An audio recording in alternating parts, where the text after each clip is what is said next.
And good evening, everyone. This is the Rooftop Sports, and here we are of Game 2 of this three-game set between the Seattle Mariners and the Houston Astros. And Mariners are coming off of their victory yesterday off of a very impressive performance by Bryce Miller. And boy, must I say, it was extremely impressive. And got a comment already. It is the Before the Hobbit. Thank you for the comment and welcome to this show, and hope you enjoy it as much as you possibly can as we've got this Mariners game. And let me just tell you this. The magic number is 1 for both teams. The Houston Astros, because if they win this game, they will clinch the division. And the magic number for the Mariners is 1, just for the right to finish above 500 for the 4th consecutive season. I got to give a slow clap to that.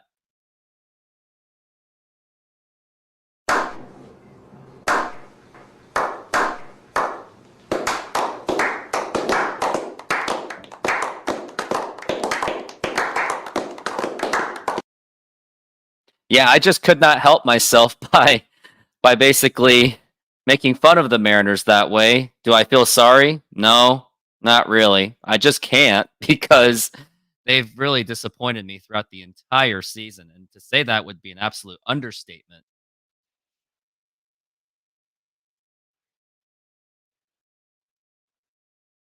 Okay, so that setting does not work very well, so I'm going to go back to the broadcaster copy. I'm just shuffling through all my settings.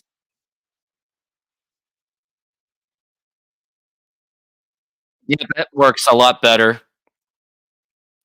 But hopefully it doesn't blast the noise too much. But man, I gotta look at the matchups for today.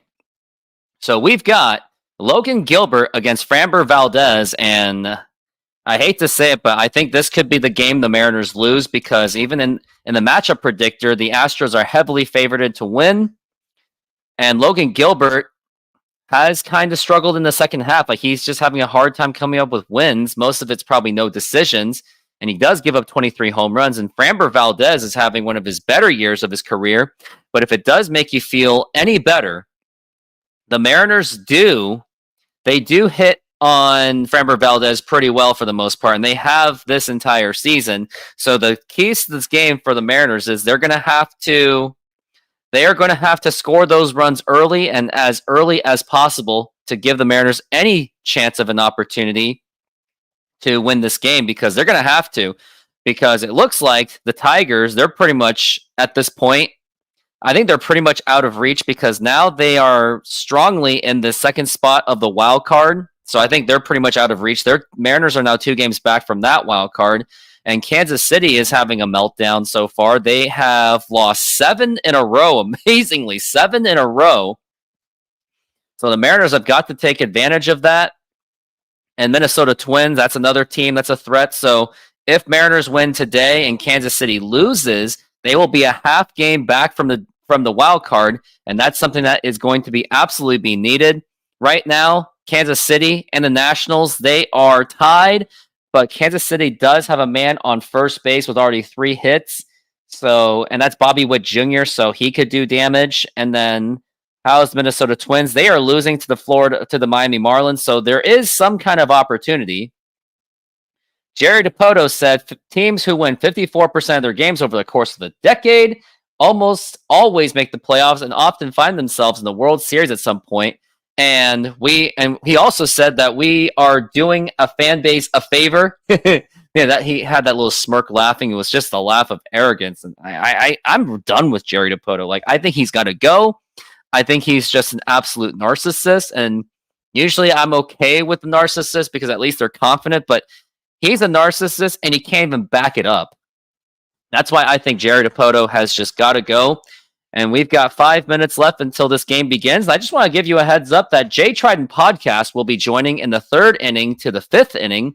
And I'm also going to try to get Ian, my buddy from yesterday, to join. I tried to get Steve Silver to join, but he was unavailable for tonight, unfortunately.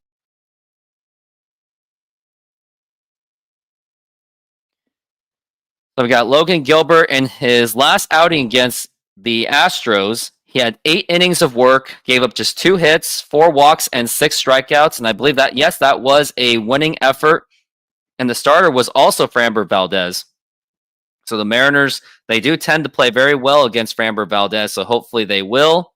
Last 5 starts against the Mariners, a 6.58 ERA, a 3.11 opponent batting average, 26 innings and 15 walks. So this is an opportunistic time for the Mariners to win this game so that they can pick up on the wild card the best they can. And I have a friend named Shane. I'm going to say we may disagree, but we do agree that it's must.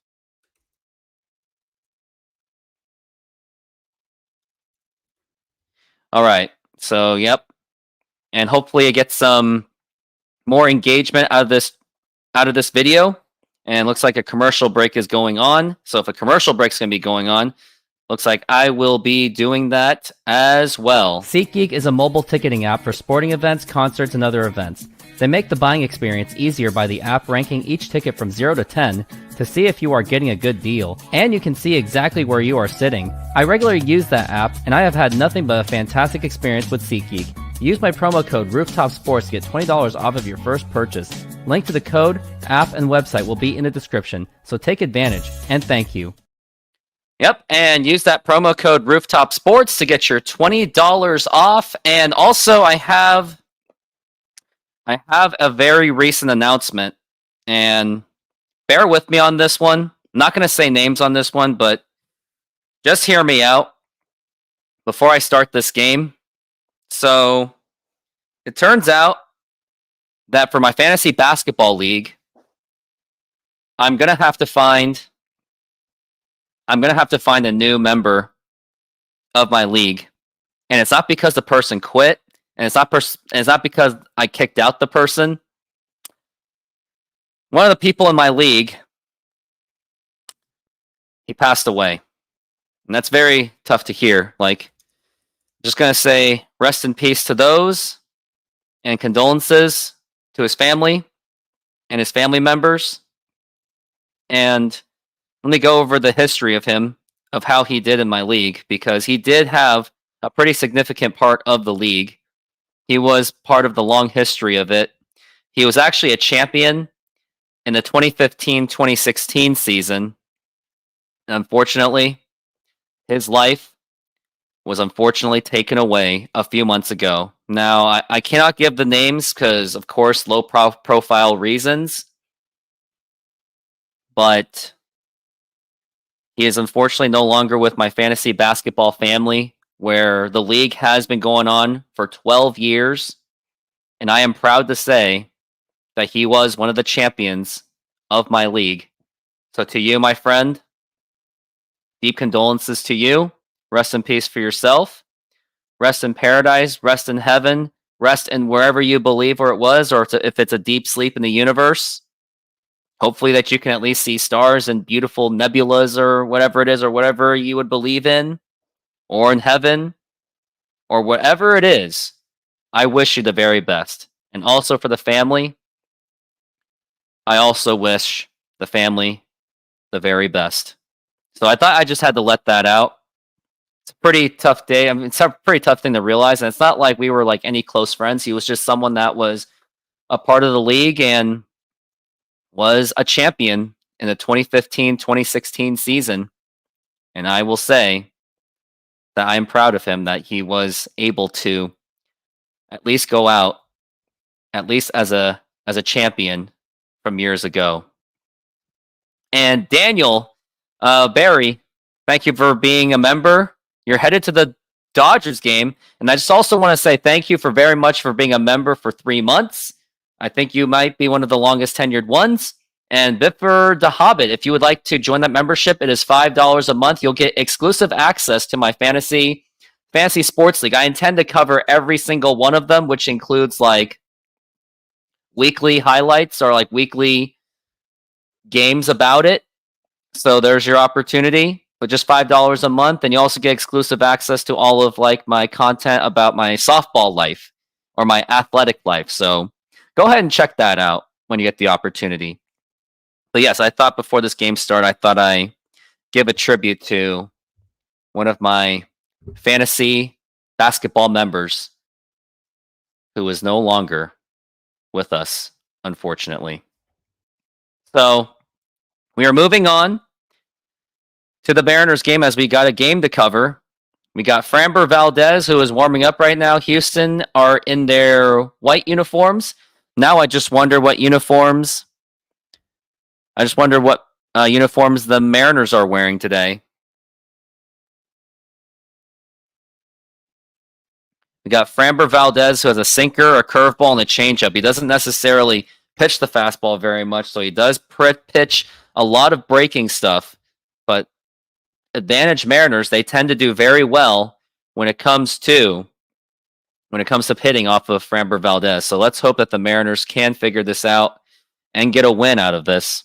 As I do have 8 people in this show, and I say, wow, didn't realize that Bryce Miller is top 4 in ERA in the second half since the All-Star break. Blake Snell is the best right now.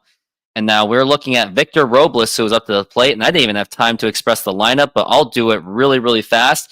Victor Robles, Julio Rodriguez, Cal Raleigh, Randy Arozarena, Justin Turner, Jorge Polanco, Mitch Garver, J.P. Crawford, Dylan Moore. All right. And now we have Victor Robles, who is going to be up to the plate. And this first pitch is brought to you by SeatGeek. SeatGeek, save your $20 by using the promo code RoofTopSports. And now here is the first pitch. And now here is a fly ball already on the first contact. And that's going to be caught by the center fielder. And now we've got already 1 out. So although Robles has been playing, he played aggressively in that at bat. Did not work out. Ended up in a center fielder's glove.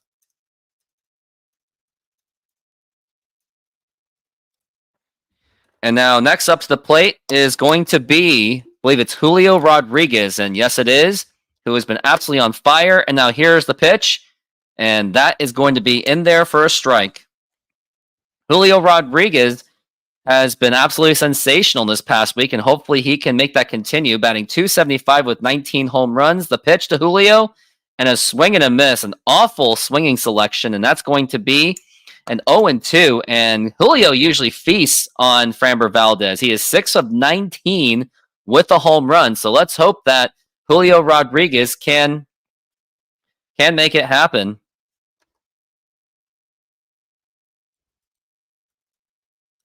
And now we're looking at the 0-2, and now here's the pitch, and that's going to be hitting the dirt, and that is going to be a ball. And now it is a 1-2 count on Julio Rodriguez. And Framber Valdez getting ready to pitch already, the 1-2. And now here's a ground ball right to Pena to throw to first. Easy play, and he gets Julio out immediately. And immediately there is 2 outs and only 5 pitches being done for Framber Valdez. Camera's pointing to Bryce Miller. Had an excellent game. He had a very excellent game against the Astros yesterday. He did pitch into some trouble, but he got himself out of it. And now next up to the plate is going to be the big dumper, Cal Raleigh. And now here's the pitch, and that is a swing and a miss.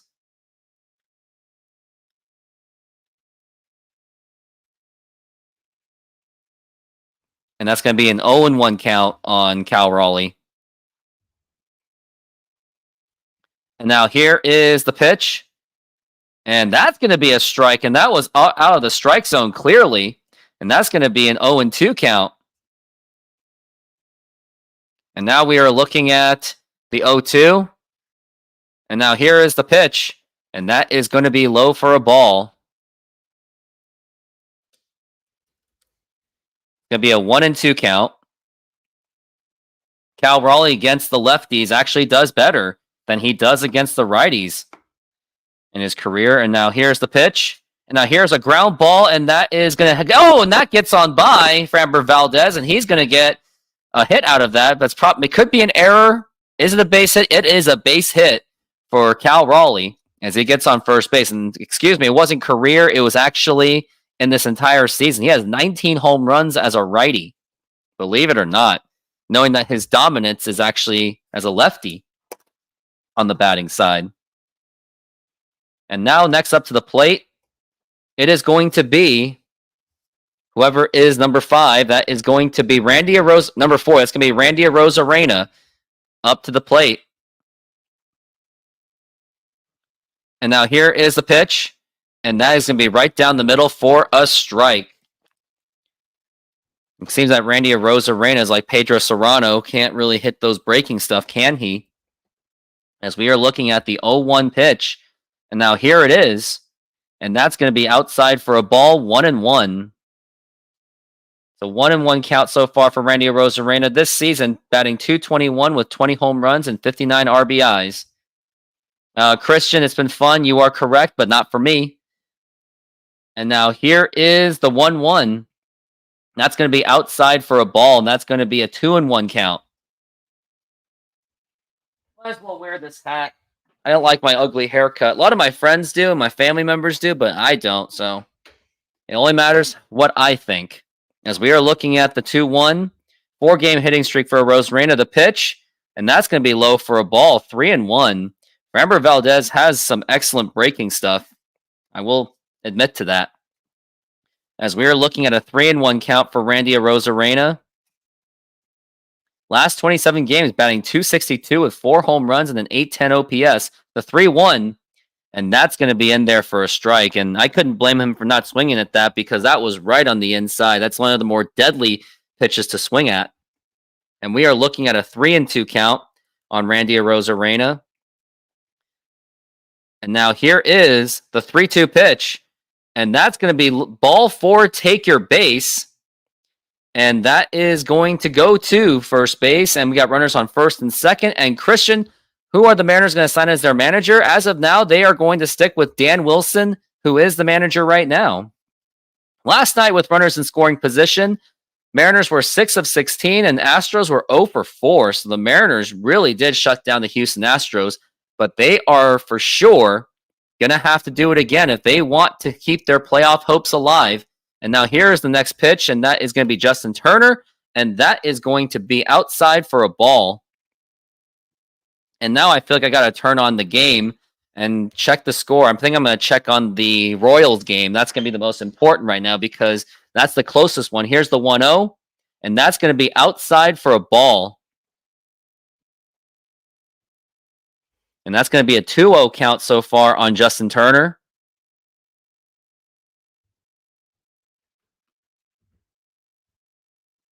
As we are looking at the 2-0 count so far on Justin Turner. Now here's the pitch. And that's going to be way inside for ball 3. 3-0 for Justin Turner. And I have the Royals game on the other side of my on my phone. So I'll keep you guys updated on how the Royals are doing. As we're looking at a 3-0 for Justin Turner. Last 14 road games, he has been .320 for 2 home runs, 5 RBIs, the 3-0. And that is a strike. And you wondered if that was going to be a strike right there because 4-pitch walk is actually pretty tough to achieve or even tough to do as a pitcher himself, at least in their standards. As we're looking at the 3-1, and here is the pitch. And now here's a ground ball, and that's going to unfortunately end this inning. That was a quick one. Quick play by Alex Bregman, and that's going to retire the side. Mariners left 2 men on base. Maybe that's the tone that the Mariners are setting, unfortunately. And we go to the bottom of the first inning. And now here's a word from our sponsor, SoFi Bank. SoFi is an online bank and a personal financing company offering financial diverse products. They hold the naming rights to the home of the Los Angeles Rams and the Los Angeles Chargers, named SoFi Stadium. They offer amazing checking and savings accounts where you can get up to 4.6% on savings accounts. There are no monthly fees to maintain the accounts, and they have over 55,000 no-fee ATMs around the United States. You even have access to a budgeting program, stock trading, and insurance programs. Join SoFi and get $25 for joining and or $25 for opening a stock trading account. Links are available in the description. And thank you. And lastly, I am not a financial advisor, so either find a professional financial advisor or go with your own gut.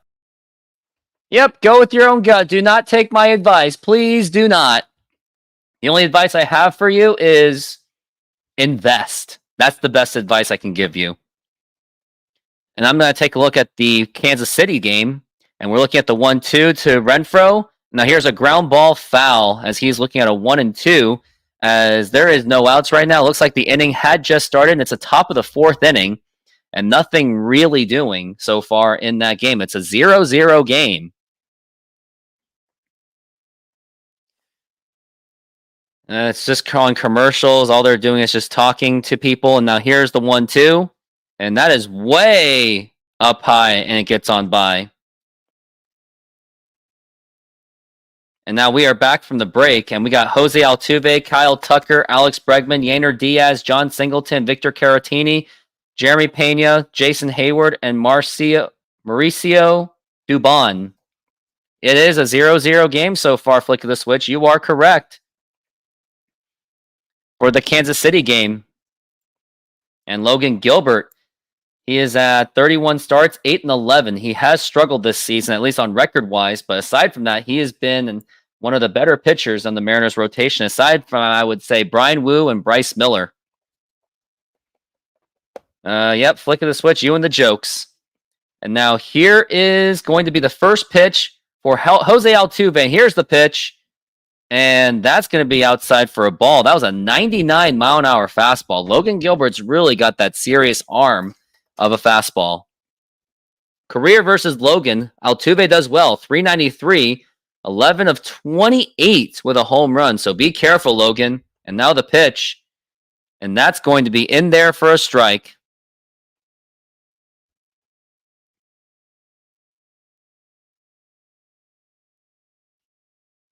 And we're looking at the 1-1.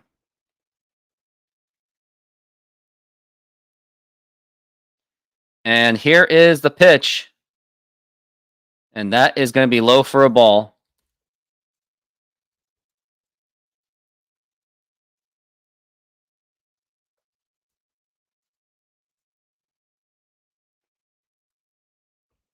And now we're looking at the 2-1. And now here is the pitch. And now here's a pop-up to right field. And now Victor Robles is there. And he makes the catch. And that is going to be 1 down.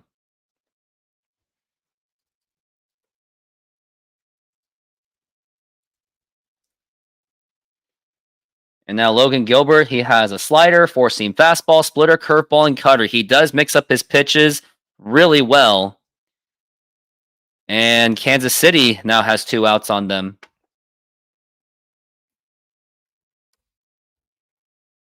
And now we've got Kyle Tucker, who's going to be an impending free agent for next season. And now here's the pitch. And that's going to be right down the middle, and that's going to be a strike. I will not have a co-pilot until the 3rd inning. That's going to be the Trident Podcast, but it's only going to be for 3 full innings, unfortunately. But he's got his own thing to do.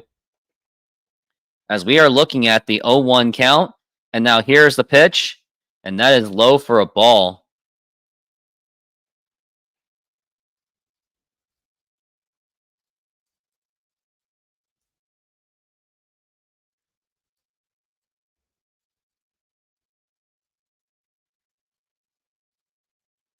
Now here's the pitch. And that's going to be a 2-1 count on Kyle Tucker.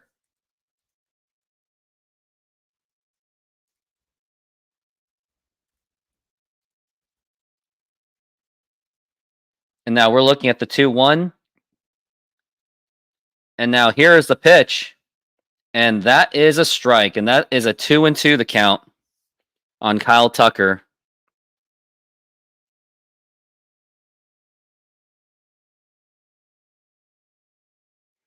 As we were looking at the 2-2. And now here is the pitch. And that is up high for a ball, 3-2. William Cook, let's hope so, because I think Flick of the Switch doesn't think so, because he hates my singing. La la la la la la la la la la la la la la la la la. And we're looking at the 3-2 by Kyle Tucker, and here's the pitch, and that's going to be popped up, and could that be playable? And it could be, and that's going to be caught by Dylan Moore, and that is going to be 2 outs. Bregman's the one due to hit free agency, not Kyle Tucker. Oh, let me double check on Kyle Tucker's contract. Always good to fact check, right? Let's take a look at Kyle Tucker. I thought he was a free agent. Oh, no, he still has that club control in him, so still has arbitration and not until 2026. You are correct. So it's going to be Bregman. And now here's the pitch. And now here's a fly ball belted to deep center field. And here is Julio. And that is gone. That is Alex Bregman with a home run. He puts the Astros on the board. And that's going to be 1-0 Houston. And it seems like at just a blink of an eye, the Houston Astros have taken the lead.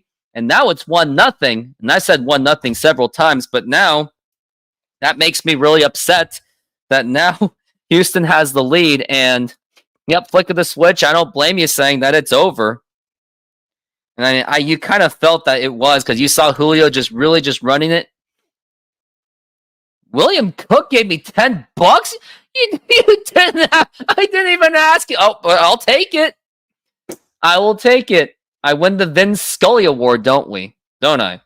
And William, I just want to appreciate that you are also a member of this channel. Really appreciate that. And I hope you're enjoying all the fantasy football content that I'm giving you. And now here is Yainer Diaz up to the plate. And now here's the pitch. And that is a swing and a miss. He was trying to distract Bregman. Now I feel bad for bringing him up right there.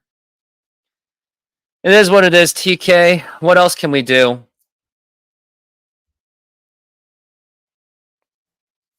And now here is the 0-2. And a swing and a miss, strike three. And that's going to retire the side. Brilliant pitching by Logan Gilbert with the exception of that home run by Alex Bregman. And we go to the top of the second. It is 1-0. And here's my reaction on that home run. And then other people would be like this. Oh, boo-hoo. Let me play a sad song for you on the world's smallest violin. This is serious. I know. Yep, it's painful. I make some great shorts. Yeah, I appreciate that too. You want to hear something funny? I lost in fantasy football to a guy who not only doesn't even check his lineup, but he had two guys in his starting lineup that weren't even playing. So yes, I lost to a guy where he had two guys scoring 0 points. I had everyone scoring points, and I still lost. Still. Can you believe that?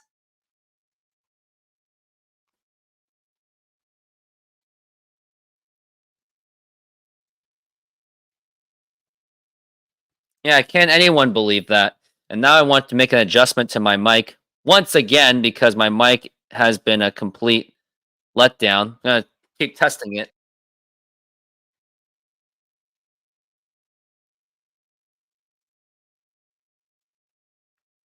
It really has. I'm going to keep testing it until it's any better.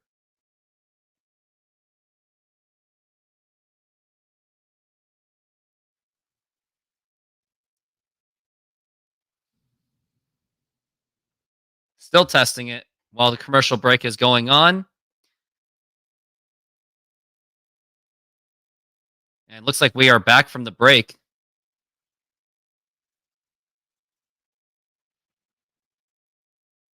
And we are back from the break.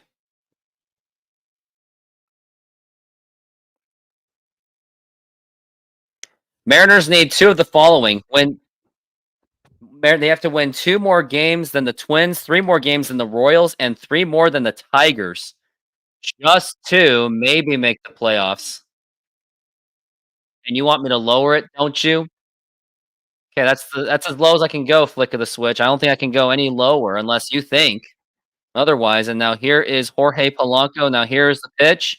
And that is outside for a ball, and that is going to be a 1-0 count. Oh, flick of the switch. Oh, you were just playing tricks with me. I see what you were doing. And you made me fall for it. Now here's the pitch to Polanco. And now here's a fly ball belted to left field. And that is gone. A home run for Jorge Polanco. And once again, at a blink of an eye, another home run happens. And this ball game is tied, and the Mariners are back in business. And that was just absolutely bombed by Jorge Polanco.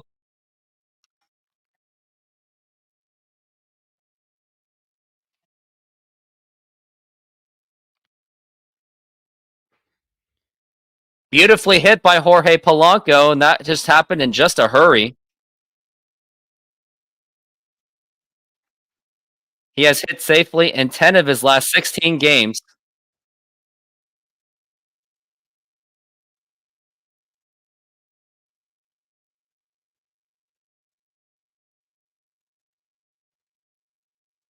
Now here's a ground ball right to first base, and that is going to be out.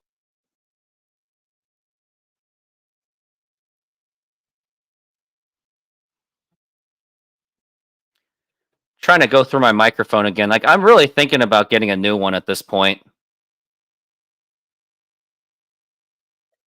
This one might sound a little bit better, so we'll just go from there. And looks like the Royals may have caught a nice one.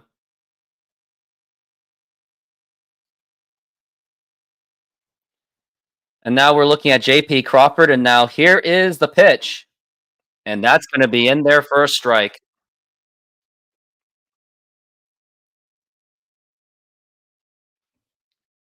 All right, now we're looking at JP, and now here is the 0-2.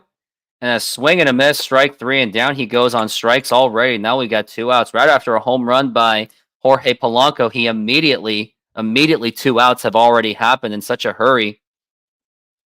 William Cook, I'm glad that you're using my YouTube channel to its full potential. Yeah, people that are driving home from work, people that just don't want to pay extra money for radio. My question to you, Flick of the Switch, why is he even on the team to begin with? He shouldn't be on this team. Let's not kid ourselves right there, shall we? And the pitch to Dylan Moore, and that's going to be outside for a ball. Yeah, I really hope we get rid of him too. I think his time is just running out. I said he's been expendable. I said he was expendable since the end of 2022. Maybe 2023 was a very fluky season. I mean, I would think that maybe he was on roids, maybe not on Driveline. And now we're looking at the 2-1, and that's going to be in there. That's going to be low for a ball. Also, the Royals get out of the 4th inning, and now they're going into the top of the 5th inning. So Royals have a chance to put him some runs. And we're looking at the 3-1 by Dylan Moore, the pitch. And that's going to be up high for ball 4, take your base. And now we've got a man on first base with 2 outs so far. So hopefully the guys on the top of the lineup, that would be Victor Robles. Hopefully he can make something happen. And he's going to have to, because you expect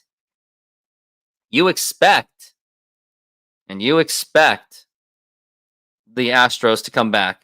And, let's do it. Now here's the pitch. And now here is a bunting effort and nothing much doing. It was a good idea,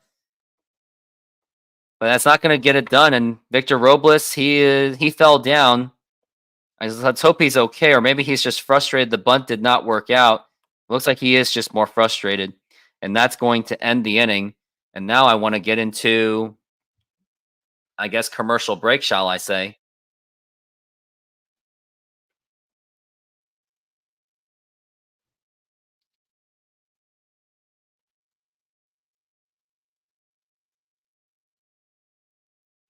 Yeah, let's do the commercial break.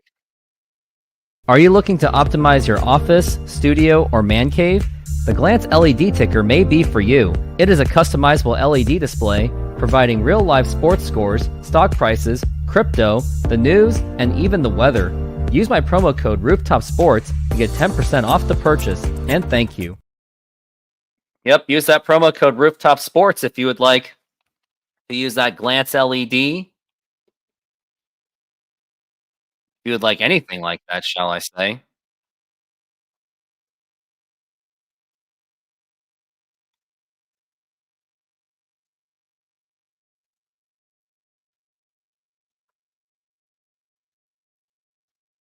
Looks like they're showing the commercial of with Stifler's mom in there.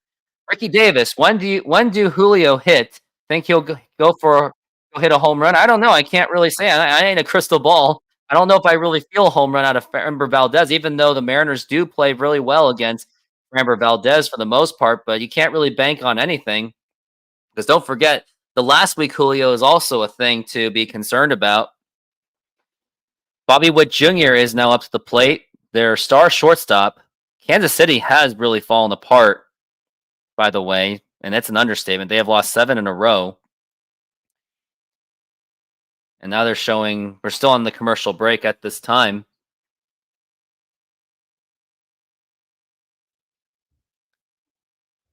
And we are back from the break, and I wonder if there is a review going on, or what is going on with Victor Robles. I wonder what's going on.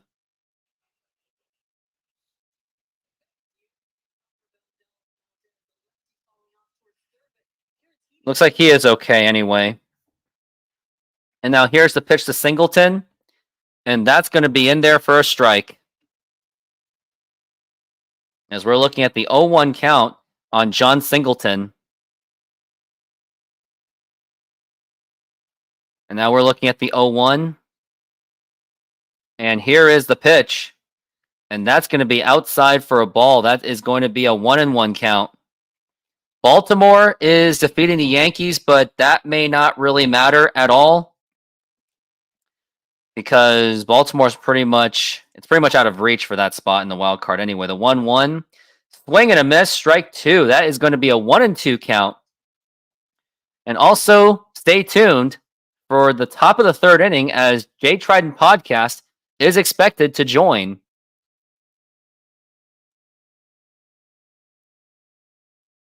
And now we are looking at the 1-2. And now here's the pitch. Check swing. Did he go? I think he did go. And that is going to be a strikeout for Logan Gilbert. And let's see how many strikeouts Logan Gilbert has right now. Logan Gilbert is at 2 strikeouts right now. We got 10 viewers so far, which I'm really happy about. And now we have next up to the plate. And now here's the pitch. And that's going to be in there for a strike. And that is Victor Caratini. Yep, it is Victor Caratini. And we're looking at the 0-1.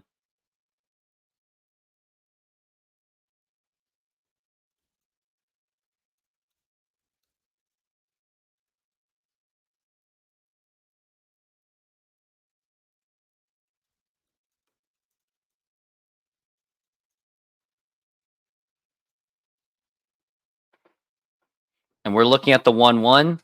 And now here's the pitch. And it is going to be a strike. And that is a 1-2 count.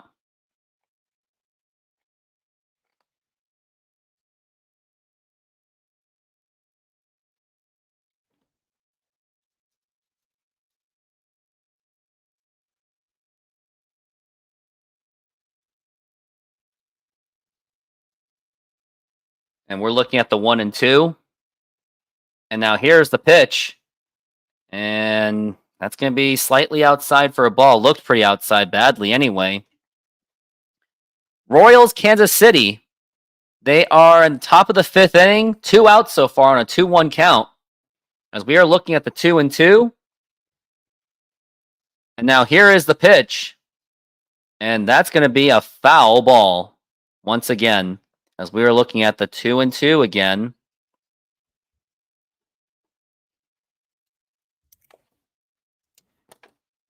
Victor Caratini looking at the 2-2. 23 pitches for Logan Gilbert so far. And now here is the pitch. And now here's a ground ball foul. Caratini still fighting it off. And good news for the Mariners. Royals just got out of the inning, scoring no runs once again, and they're going to go to the bottom of the 5th inning, as we are looking at the 2-2 so far for Victor Caratini. And now here is the pitch. Oh, outside. And that just slipped out of Logan Gilbert's arm, and that's going to be a 3-2. Michael Slayton says, I can't believe we signed Mitch Garver for $28 million and that we still play him. Most of the time, he is just guaranteed strikeout. Unfortunately so. And what's even more insane, Mariners got rid of Jared Kelenic and Suarez just to be able to afford the likes of Mitch Garver. Oh, man, I want to go back to that Mitch Garver video that I did. I want to see how much it's not going to age well. It's not aging well. Now we're looking at the 3-2. Now the pitch. And a swing and a miss. Strike 3. And that's going to be 2 down. Another amazing strikeout for Logan Gilbert, and that's going to be strikeout number 3. And now we are looking at 2 outs so far. 26 pitches for Logan Gilbert. And I do appreciate the large amount of audience that I do have. Wonder how much I have compared to the Northwest Sports Fanatics. Now I'm really curious about that. He has 32 people watching it. Oh, man. He's quite a competition. He's going to be a tough one, too. I think if I want to be able to compete with Northwest Sports Fanatics, I just got to, I got to be much more consistent with these live shows for sure. And it's not going to be easy. I just have to find a way to make time. And we're looking at the 1-0. Now here's the pitch to Jeremy Pena. And now here's a ground ball right to JP Crawford. The throw to first. And it's in time. And that's going to retire the side. A 1-2-3 inning by Logan Gilbert, including 2 strikeouts. Fantastic pitching effort by Logan. And now we have the batters 2, 3, and 4. They're going to be up to the plate. Pretty much the heart of the lineup. Yep, Mitch Garver, aged like fine milk. More like spoiled milk, shall I say. And it would certainly be the milk that I'm allergic to. It's like that kind of milk. Like, here's the thing. Like, I'm not lactose intolerant, but there's a certain milk I just can't drink. Otherwise, my stomach is just completely just done, which ain't good. I think I'm just allergic to milk in general. That's why I drink almond. I don't drink milk. Just can't do it anymore. My body just refuses it, which is pretty sad. Now we are looking into a commercial break. They're talking about Chevy commercials. And I don't really have a commercial on Chevy, unfortunately. And I don't really have anything to show either.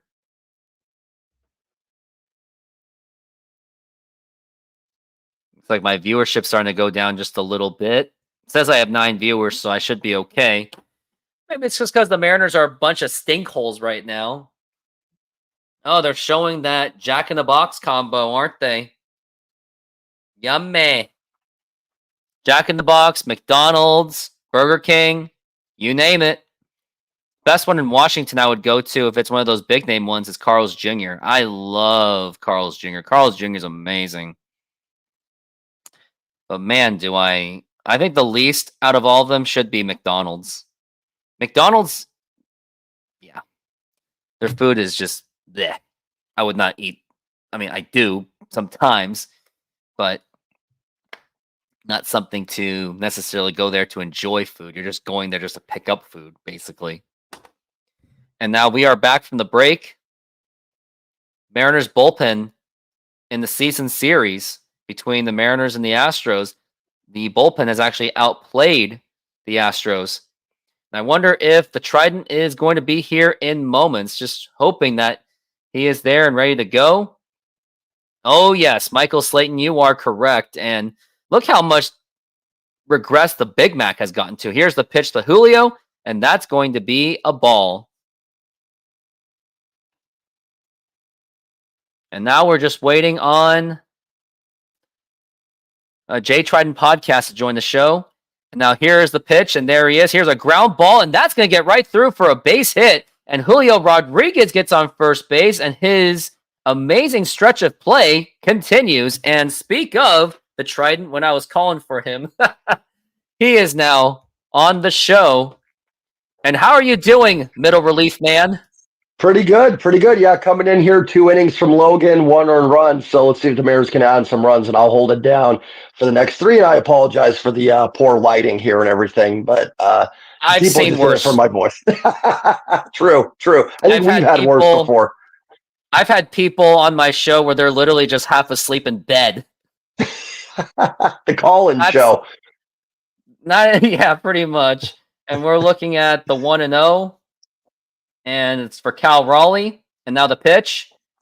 And it's a ground ball foul. And Cal Raleigh is really chasing for that one. And also checking on the Royals score. And looks like Nationals just got on base with a walk. And they have 1 out. So they have a chance to score that run in. And looks like Minnesota is losing too. So that's going to help. But what matters most is Mariners help themselves. And we got a line drive. And that's going to be a base hit. And now you got runners on first and second. And this is Cal Raleigh starting to pick up the steam a little bit. And now we've got Randy Arozarena But wait, Randy Arozarena with runners in scoring position. Here's my reaction to that. Well, I hope he proves it wrong. Good stuff. Got to score. Got to score here. Can't this point in the season. These opportunities can't go without at least getting one across. It cannot go to waste. And now here's Randy Arozarena up to the plate. Now the pitch, and that is outside for a ball. And you've seen that Arozarena has kind of been at least a little bit more patient with the bat in this series, just a little bit, not much. And here's the 1-0. And now here's a line drive, and that's going to be a base hit into the gap. That should score in the run. Here comes Julio Rodriguez, and the Mariners are taking a 2-1 lead. Cal Raleigh to third base, and a double by Randy Arozarena. Dude, I got to tell you, man, this offense in this month has been really good. I mean, there's no doubt about it. It's a shame that it took them 5 months, but they've been a good offense. They've been top 5 in runs scored? Yeah, strangely enough, yes. And I gotta say that Edgar Martinez has something to do with that, along with Dan Wilson. Mm-hmm. I agree. Old school style. Scott Service's style was too modernized. Way too modernized. Well, every time you'd hear Brant Brown talk, it was like, dude, here's the thing. I think me, you, and Steve talked about it. Like, I think front offices should look at all that stuff, but teams just got to keep here's it a ground ball right to Turner, the third baseman Bregman, and that's going to be an out. And unfortunately, that ball just moved way too fast to give Cal Raleigh a chance. And yeah, you were saying about Brent Brown. Yeah, just word salad and just too much with this team with that, where I think Dan and Edgar are just, and listen, I think too, after 10 years of Scott, and obviously not all these guys have been here 10 years, the voice just gets stale. So I think having some new guys in there, I know Edgar's been here before and everything, but no, I do. I think part of it's the team hitting better, but I do think there's been legitimate progress from the coaches. Yeah, you got to give credit to Wilson and Edgar Martinez. And now here's the 1-0 pitch to Polanco, and that's going to be low for a ball. And I was also saying it that Mariners actually do feast on Framber Valdez, who has been their best starter of this season for Houston, but somehow the Mariners find a way to make it happen, and they got to keep feasting on Framber Valdez, because if he seems to be the pitcher the Mariners can hit against, they got to rack up all the runs they can. Now here's a 2-0, and that was right in there for a strike. TK says, really hope they can keep Edgar on board for next year. Never saw the issue with him in the first outing. I don't think anyone actually found an issue with him. He was like the least of the problems if there was one. And we're looking at 2-1. And that's going to be a 2-2. He was what? Was Edgar fired, or did he just step down? I don't remember quit. what. Yeah, so I think Edgar just doesn't want to. We'll see. I'm with TK on that. I hope Edgar's here next year. It's just going to be a question of if he wants to. Can't strike out here. Got to get a third run in at the minimum here. And that's a foul ball. And that's going to be a 2-2 to count. Jorge Polanco has only 13 multi-hit games this season. Oosh. Makes you wonder how he even got 16 home runs. But that's the thing. Much of these Mariner players are feast and famine when it comes to home runs. Yes, we're looking at the 2-2 for Jorge Polanco. And now here is the pitch. And now here's a ground ball. And that's going to get right through for a base hit. And that's going to score in the big dumper. And I wonder if Randy Arozarena, nope, he's going to stay at third. And an RBI single by Jorge Polanco. Second RBI of the game for Jorge Polanco. What a contributor. Hey, there's your multi-hit game. There's 17 multi-hit games now. Yeah, because I pointed out to him going like, hey, for Polanco, you only have like 13 of those. You got to step up. Halfway to the cycle. He's already halfway. You are correct. Just a triple and a double. Man, I got to tell it. Oh. Go ahead. I got to tell you, like, I don't know what's going to happen here over the next 4 games, but man, it's nice to see this team playing better baseball, Sunday notwithstanding. It's just nice to see them dialed in here. God, Sunday's going to kill me. I can't believe they lost that. Oh, Sunday kills me very much. Now, Mitch Garver is up to the plate. didn't even realize he was even playing today. That's how much he's been forgotten, and that's Right. going to be outside for a ball. I mean, look Is at Leo that. Rivas still on the team? I think he got sent down, but man, look at Mitch Garver's batting average, 169. Ugh. Even he's been better in September, though. Like, I think his numbers have been, it's been limited at bats, And but here's it's a been ground better. ball, and it's going to go for a double play, and there goes my energy. And actually, I got to do this.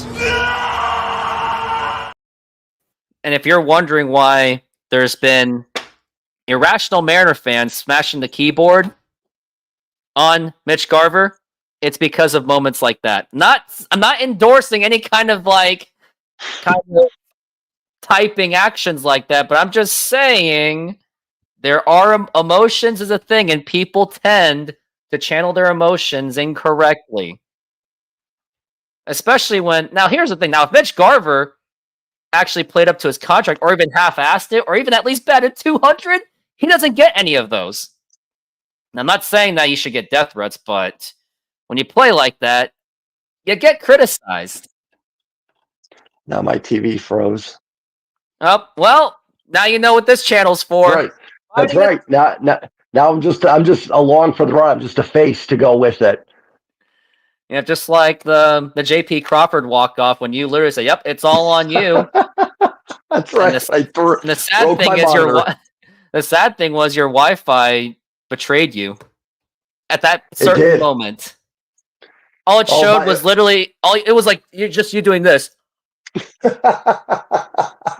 Good memory. And kind of similar. It's funny how like both seasons are kind of ending the same way. The Mariners trying to kind of claw back from a couple back with a few games to go, and every game feels like season on the line, just like last year. So, except the crazy thing is last year, Mariners literally controlled their own destiny from the entire month. This season, Mariners are playing catch up. Yeah. But at least the other teams are melting down. Look at Kansas City, lost 7 in a row. But then Tigers all of a sudden came out of nowhere. Yeah. Open the door. Everybody's struggling. You open the door for teams to get hot. Detroit is hot at the right time, and we're hoping the Mariners can do the same here. And Kansas City is hopefully going to, and here's the thing, if the Nationals can just get one or two of those, and then, they play the Braves last, you got a shot. So my TV, I'm going to have to rely on you. Anything's possible. And now we got Jason Hayward, the Mariner killer, when he was with the Dodgers. And we did that game together too. And I have a YouTube short on that. And now here's the 1-0 and a swing and a miss. And then the game after that, I remember I took a nap and then woke up to like a 10-0 game, and I still went on the show. That's right. The 1-1 for Jason Hayward. And now here's the pitch. And a ground ball foul. And around the league, they're showing the Royals. They're kind of outdated on their score. They have a man on second base, not first base. Man, Kansas City with a 7-game losing streak. And we're looking at the 1-2 for Jason Hayward. And now here is going to be the 1-2 pitch. And that's going to be outside for a ball. That is a 2-2 count on Jason Hayward. TK says, Detroit has Triple Crown Tariq Skubal going for them. Yeah, that's true. He's really carried that team, literally. Now here is the 2-2. Now here's a ground ball foul. And good news is, Kansas City had a stolen base attempt at third base, and he just got thrown out. Come on, Nats. So the Nationals are trying to help another team of Washington. Yeah. And we're now looking at the 2-2. And now here is the 2-2 pitch. And a swing and a miss, strike 3. Down goes Jason Hayward, and Logan Gilbert's been absolutely on fire ever since he gave up that home run.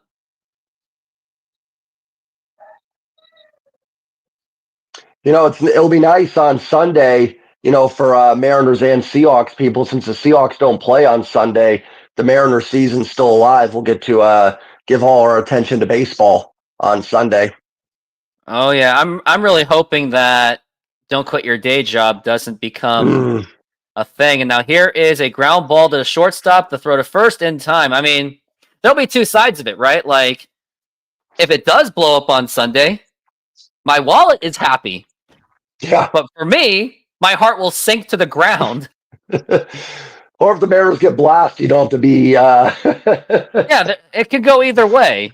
Like, but there are times where I was like, when I was covering these Mariners games, I was like, oh, please, clients, please get me out of this game. Right. Now here is Jose Altuve, the Logan Gilbert killer, shall I say. He does hit very well against him. Now here is the pitch. And check swing, did he go? Nope, he did not. And that is going to be ball one on Jose Altuve. And we are hoping that Logan Gilbert can actually have some longevity for this game too, because that bullpen has been getting pretty diced up, unfortunately. Who does Houston play last series? They will play. Oh, I don't even know who they're playing. Oh, they're playing Cleveland. I think they're playing at Cleveland. Just keeping it in mind, just in case. You never know. Yeah, I mean, anything's possible, right? And now here is the pitch, and that's going to be in there for a strike. Now Houston, they're going to be playing at Cleveland, so maybe if there's seeding implications, which maybe Cleveland has a chance to one up on the Yankees, so they'll at least have something to play for. Just something to keep in mind.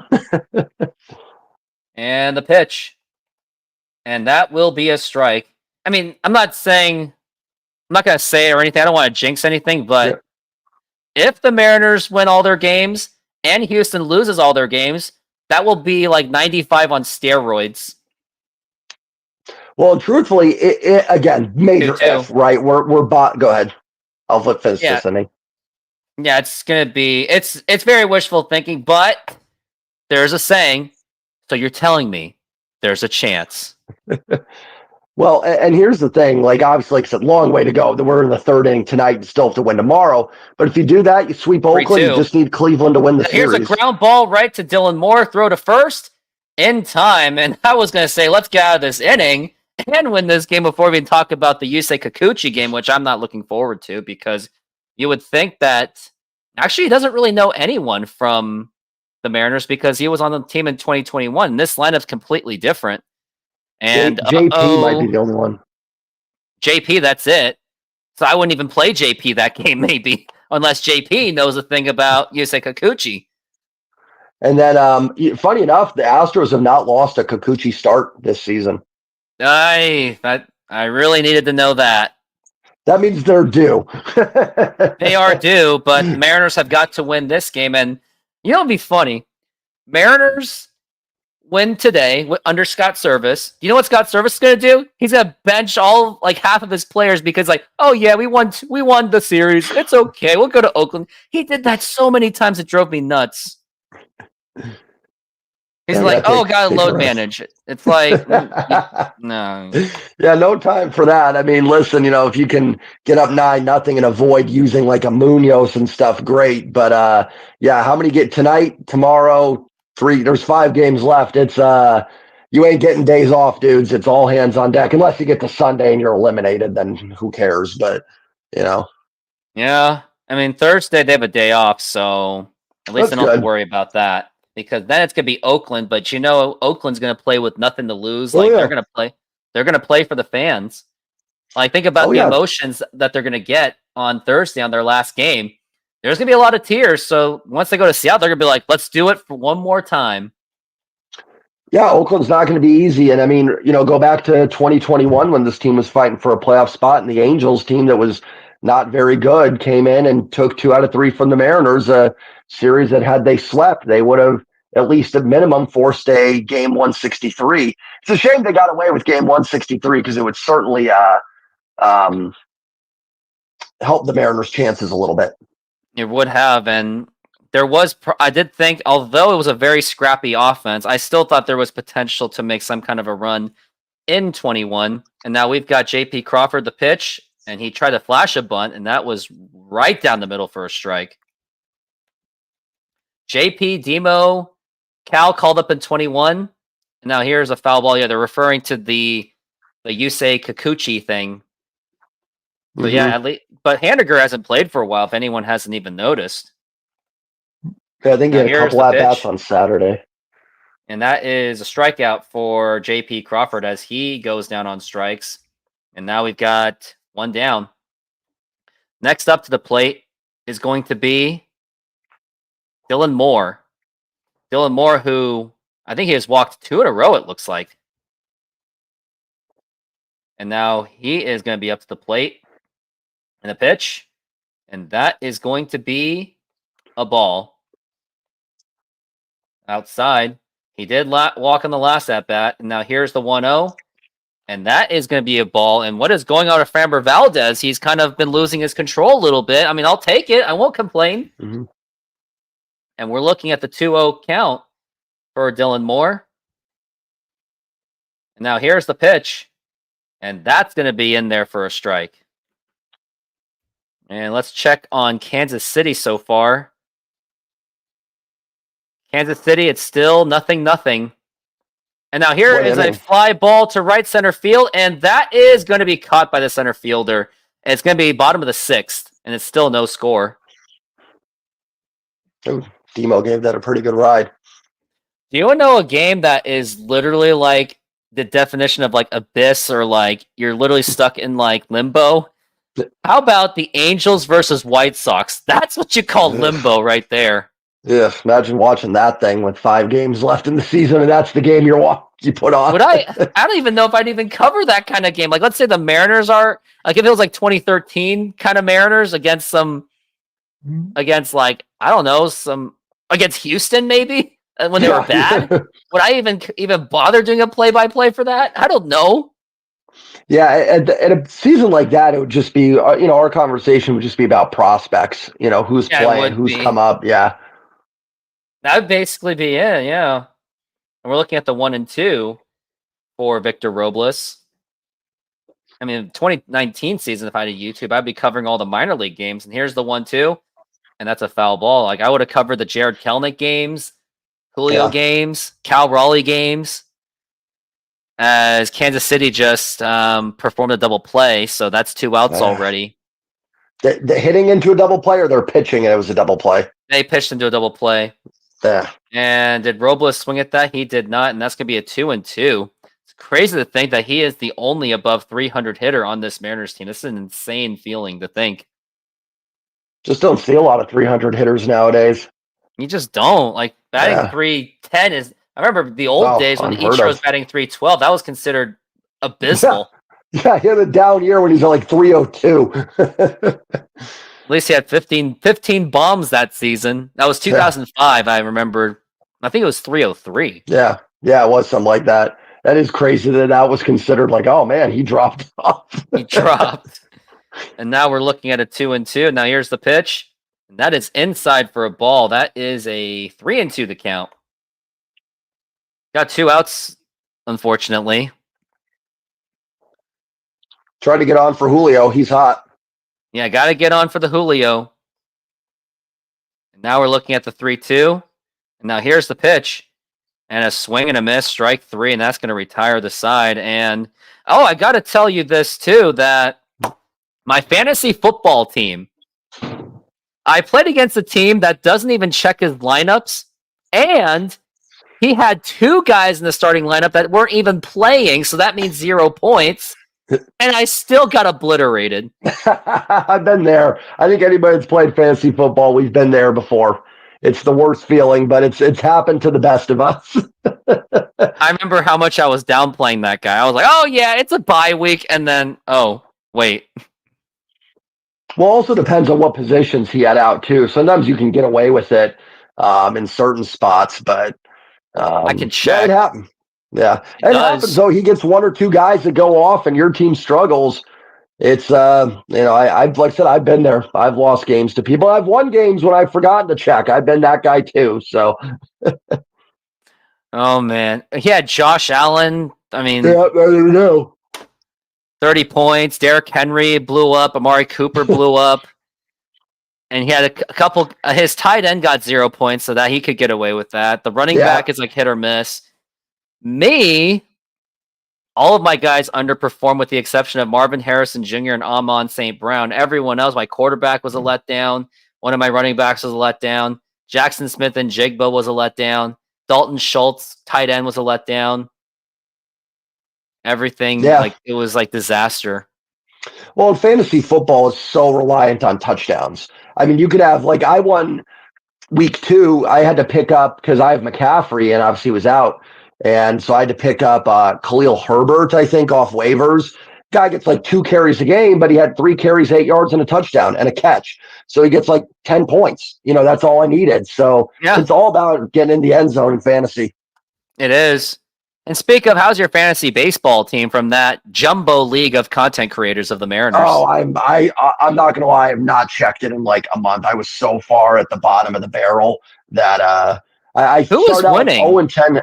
I don't even know anymore at this point. I think one of the Mojo guys or one of the Marine Layer guys is winning, if I'm not mistaken.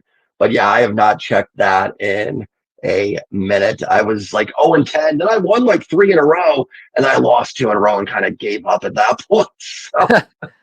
And now here's the 0-1 to Kyle Tucker, and a swing and a miss right down the middle. Pretty risky pitch for Logan Gilbert, but he gets away with it. Well, one thing I can guarantee you, since I believe you have confirmed to join my fantasy baseball league, each draft pick is going to be 60 seconds, and then 45 seconds when it gets later. The pitch, Smart. Up high for a ball. Because I think your picks were like 3 minutes or something. Yeah, it was something, if I remember. It was something pretty long. So, which is, I don't mind first round picks being a little bit longer, but it can get, as you go through these drafts, it starts getting like, you're just picking names. You know what I mean? Like, yeah. But baseball, I like baseball fantasy drafts better because there's a lot more players. Well, actually, that's not true. Football has more players, but you know what I mean? There's more position kind of thing, and there's just more hidden gems, I feel like, in a draft. There is, yeah. That's why fantasy baseball, I think, is underrated, because you can find gems on your last pick easy. And now here's the 2-2. And now here's a fly ball drilled to right field. Robles is going back. Forget about that one. And now the Houston Astros have closed it to just a 3-2 lead, and Kyle Tucker absolutely just nuked that one, and now it's a 1-run game. Thought for a second it might be too high. It looked like maybe for a second it got under it, but I saw arms going up by the fans, so I could tell it was gone. That's always how I go by. Fan reaction and players' reaction. Sometimes players, they just know if they got it or not. But yeah, my league, in like the first like half a minute, but then once it gets to like the second half, I do 45, and then when it gets to like the last, I do like 30. Yeah. And the pitch, like I've been running fantasy football leagues for 12 years, so experience is definitely there. Like me as a commissioner is my forte. And there has been scandals in my leagues too, and I've also had the discipline, the 1-0. I mean, and here's a ground ball, and now toss the first in time. Like one time, I actually disciplined a guy for not paying, and it was like the middle of the season. So what I did to basically get his attention, I dropped one of his top running backs, and then he exploded at me. He's like, "Dude, why did you drop my guy?" And everyone else in the league, including his closest friends, were like, because you didn't pay." Yeah. What do you say then? He finally Venmo'd me. Yeah, I mean, no, there needs to be repercussions for people that don't pay, because too many people take advantage of that, unfortunately, in leagues, and it ends up. And if you can't do it, then I always tell people, like, don't do it. That's fine. I respect that. Like, but don't say yes and then say, "Oh, I can't." Yeah, exactly. As we're looking at the 1-0 for Yainer Diaz. He's batting .301 with 16 homers and 84 RBIs. And now here is the pitch. Now here's a ground ball right to Polanco. Good positioning, go to first. And that is in time, and that's going to be 2 down. So the league is at 10, because I got another guy to join. Nice. My goal is to get to 12. Yeah. The easiest ads would be like anyone from the Mariners content community. That would be the easiest adding. Now, and I Right. would sell it to them like, hey, it's a much more well-oiled league. It's only the drafts are like a minute, and I make content about it. Right. Well, that's 12's a perfect number too, because sometimes you get like 8, 10 team leagues, and there's just too many good players. Way too many. Yeah, like every team is just way too loaded, and sometimes you need to rely on some of the number 5 starters. Well, that's the beauty of the game. And now here's the 0-1 to Singleton, and a swing and a miss, and that is going to be strike 2. Friends texting me about Brian Wu. I wonder what that's all about. Better not be. Oh, he just thinks he's going to do better next year. I'm like, I think we all expect that, as long as he has the longevity. Yeah, for Wu, he's been great. We got to pitch like 150 innings or something like that. Just need him on the mound more. And that's going to hit the dirt, and that's going to be a 1-2.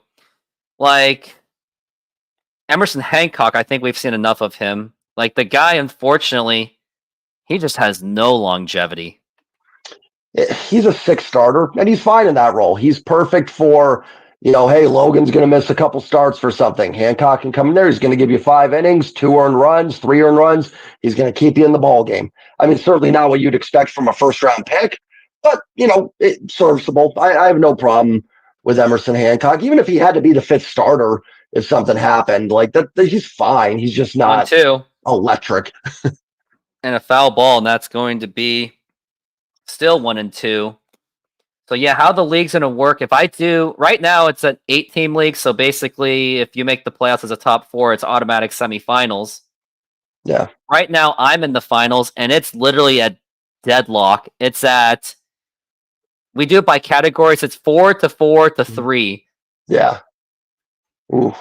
Does it go into the last week of the season and through the weekend? Is it this whole week? Yes, it's this whole week. Okay. And now we're looking at the 1-2. And now here is the pitch. And a swing and a miss, strike 3, and that's going to retire the side. And once again, with the exception of that home run, Logan Gilbert pitched very well. But that's the problem with these Mariners starters. None of them walk players. That's great, but what's the cost? You're going to give up that oopsie home run once in a while because you love to pitch strikes. Who's pitching? Is tomorrow Hancock? Tomorrow is... Is it Kirby? I think it's Kirby. Kirby, you're right. Well, Hancock's in AAA. I think they optioned him, actually. Oh, so are they playing with a 4-man rotation then? They might. I think they were talking about Castillo through a BP, so I think there's a chance he comes off and pitches in the last series. But with the day off on Thursday, and again, nothing. The Mariners have won both Emerson Hancock starts since he's coming for Castillo, but it's got to be Wu, Miller, and then if you need him, Logan on Sunday. Like there's no other. You know what I mean? I think Friday's going to be a call-up day for maybe. You can't do bullpen day. Bullpen day, you can't do that. Wu will pitch Friday because he pitched Sunday. So it's going to be about the last day. Even then, Logan pitches today, Tuesday. He can go on Sunday. That's Wednesday, Thursday, Friday, Saturday. Yeah. I mean, I'm listen. It depends, and obviously, it depends on like if they're in it or not. If they're not, then just who cares? Jonathan Diaz can start it. But if they're in it, I'm going Logan, and then see what happens from there. Yeah, well. Before we even have that conversation, let's get to that first. Gotta win this game. But it's fair to talk about. Like we need to. We have to, yeah. And Nationals are up. They just sang the 7th inning stretch. We'll still keeping update on that. And we are back from the break, and now Julio Rodriguez is going to be up to the plate. Which, by the way, he's on my fantasy team, so he has carried my team as well. And also, unfortunately, the Mariners, the starters against the Mariners have actually fallen apart on me. That's right. That has not worked in September at all. But I mean, it certainly was a good strategy for about 4 months of the year. So not terrible. Oh my God. And then my friend McLevin picked up on it, and he's been swiping like, and here's the pitch, and that's a foul ball. He knows my strategy.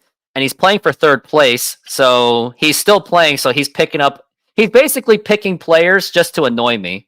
He's playing the troll mode. which I do like. I do respect that. Like, hey, I'll never fault anybody for still trying to win games. In fact, I'd rather have that than people that stop checking, honestly. yeah, it makes it more fun. Yep. Now we're looking at the 0-2 for Julio as he's already falling behind. Now here's the 0-2. Oh, he was tempted to swing at that one, and that's going to be a 1-2. Michael Slayton, you're back. You drove home from work. You know, you could have listened to this whole thing on the road, just don't have the screen on or something. Michael Slayton, what are you doing? Now here's the 1-2. And now here's a ground ball. You got to run your... Nope, that's not going to do anything. Nope. Even Julio's like, nah. I gotta see this. I'm a little bit behind, so I'm curious what's happening here. Well, Julio just hit a ground ball right to Pena. Oh, yeah. And whenever it goes to Pena, it's like the most routine plays that he gets. Right.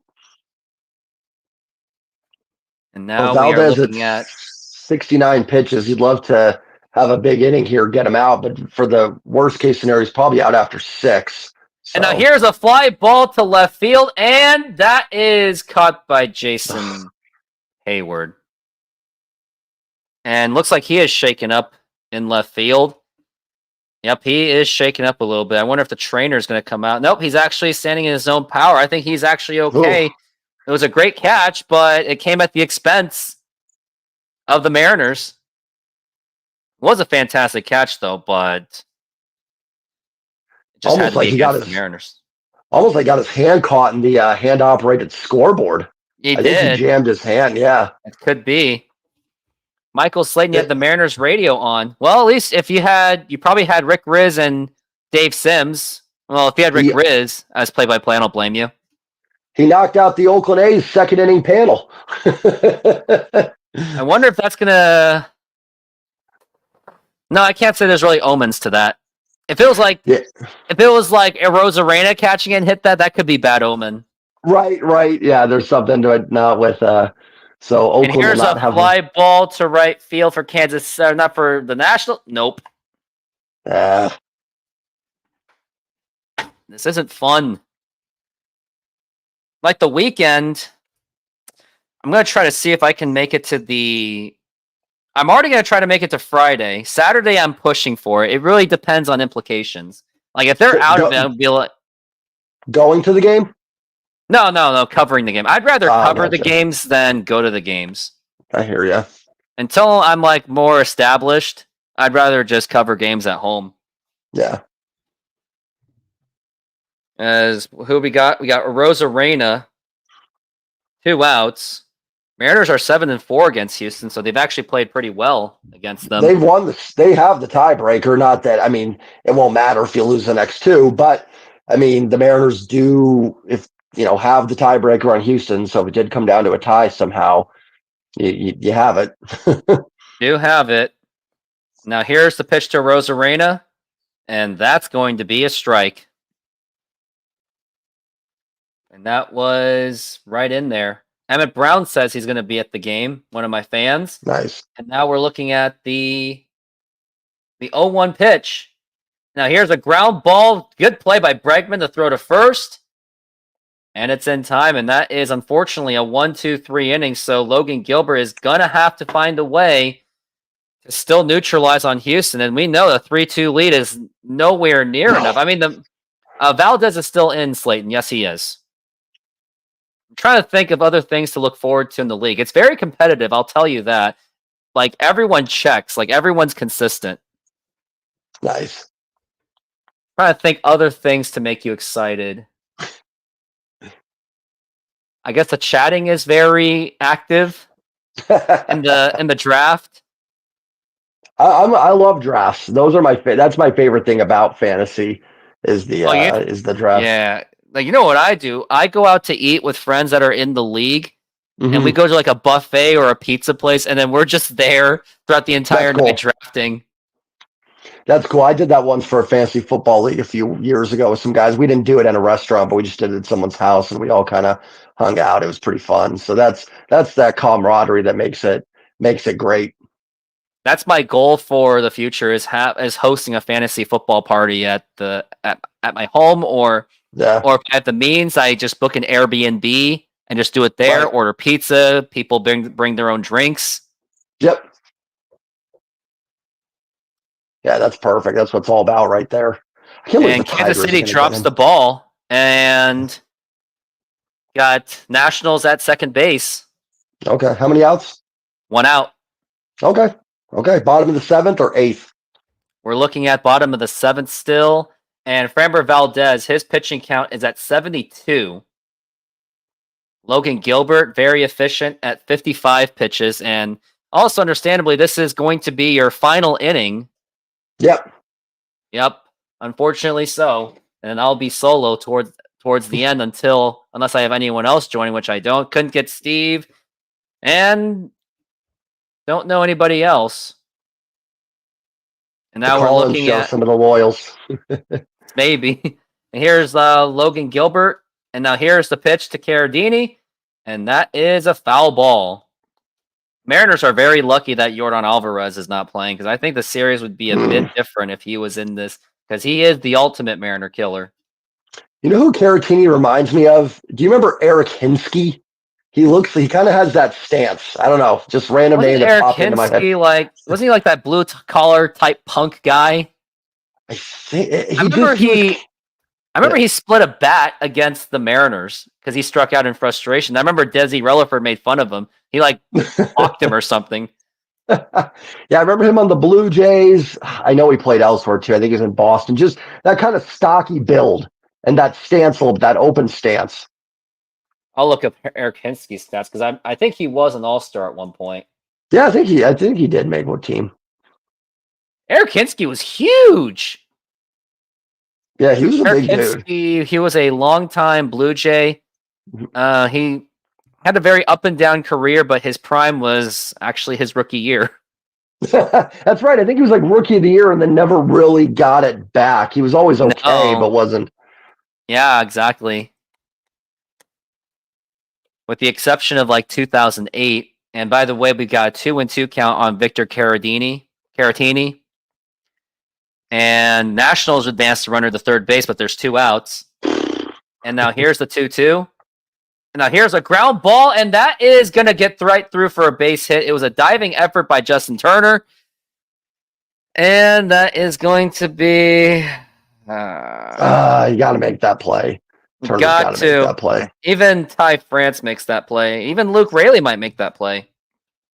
Yeah, knock the ball down. That's fine, but yeah, got to make it ground ball. I'm just hit hard, but on the ground. At least Polanco could have made up for that. Yeah, if Polanco gets to that, he's not going to have time. But Turner's got to stab that. Now we got Jeremy Pena. Now here's the pitch. And a bunting effort, and that is going to be a free out for the Mariners, but unfortunately a runner goes to second base. And now who is up to bat next? Jason Hayward. I wonder, do you pitch to him, or considering that he's batting .211, or do you just want to get that double play? I'm probably pitching to him in this spot. He's still not, he could kill the Mariners, I'm not saying that, but it's not a great hitter. I don't know who's on deck. I don't know if I want to put the go-ahead run. It's Dubon. I think I pitched to Hayward. Now the pitch. I think before that strikeout, I was thinking about intentionally walk him because maybe you can get Dubon over with and get that double play before Altuve, Tucker, and Bregman are up. So that's my twisted thinking, but who knows? What do I know? I'm a fan. And the 0-1, and that just missed it, and that's going to be a 1-1 count.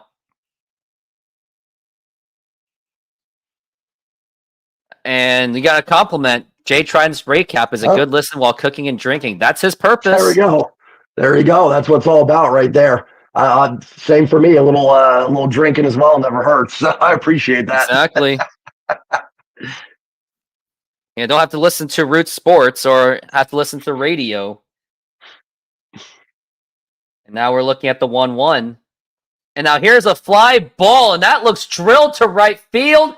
Forget about that one. Are you kidding me? The Astros have now just taken the lead, and this is the second time Jason Hayward has killed the Mariners. And now I can say, Jason Hayward out of all people. And now I can say that the Mariners should have done the intentional walk. And Jay Trident was so frustrated that he just left the screen. And now I can't believe it. Ugh. You know, when you give up home runs like that, especially to Jason freaking Hayward. Homers in 4 straight games against the Mariners. I was so distraught. You hit the button. Well, my phone, I didn't realize I was checking some. I didn't realize I can't minimize it, so it like just went away. But absolutely, home run in 4 straight games against the Mariners. Jason That's why. Hayward. I think that's why I was looking at intentionally walking them because. Yeah, he also sucks though. So I get it. I'm not saying that to you. I'm frustrated, but it's just like. It's just annoying because, yeah, I mean, look, definitely probably should have put him on now and then Dubon flies out. But just why Jason Hayward? Like, I can live with Yordan Alvarez. I mean, it sucks, but I really can. Like, Yordan's great. Jason Hayward is not good. Like, it's so annoying. I'm just like, Kyle Tucker's home run doesn't bother me. Kyle Tucker's really good. Oh, look at that. A throw to first.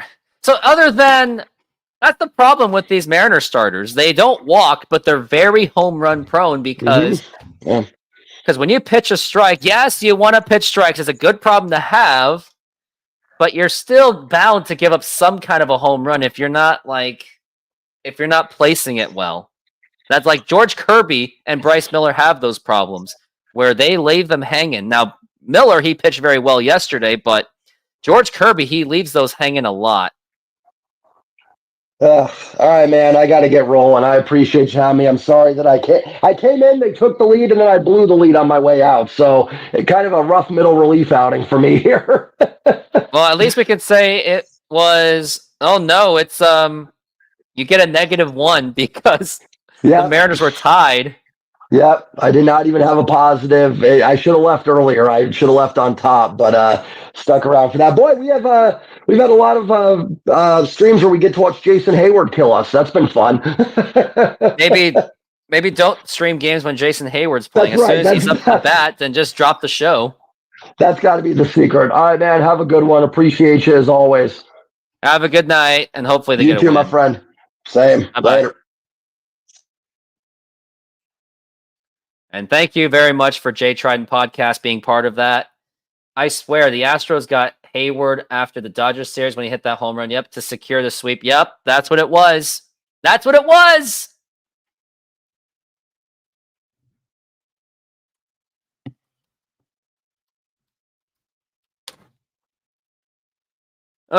It just hurts to see stuff like that. And now we are back from the break, and now I can finally take off my earbuds or my headphones. Now the Mariners have really got to figure out to get some scoring in there. As Jorge Polanco, I believe that he is going to be up the plate. Now it's going to be Justin Turner, and that bad fielding at first base did play the contributing factor on why the Mariners are losing this game. Now it's 4-3. And now we are looking at the pitch to Justin Turner, and that's going to be a strike. Mariners have really no room for error for the rest of this game and for the rest of the season. We're looking at the 0-1, and now here's the pitch. And he misses it for a ball. That's going to be a 1-1 to count. Got 10 concurrent viewers. I appreciate the large audience I have today. Good play by the Nationals. Now they have 2 outs on the Kansas City Royals. As we are looking at the 2-1 on Justin Turner. Now the pitch. And that is a foul ball.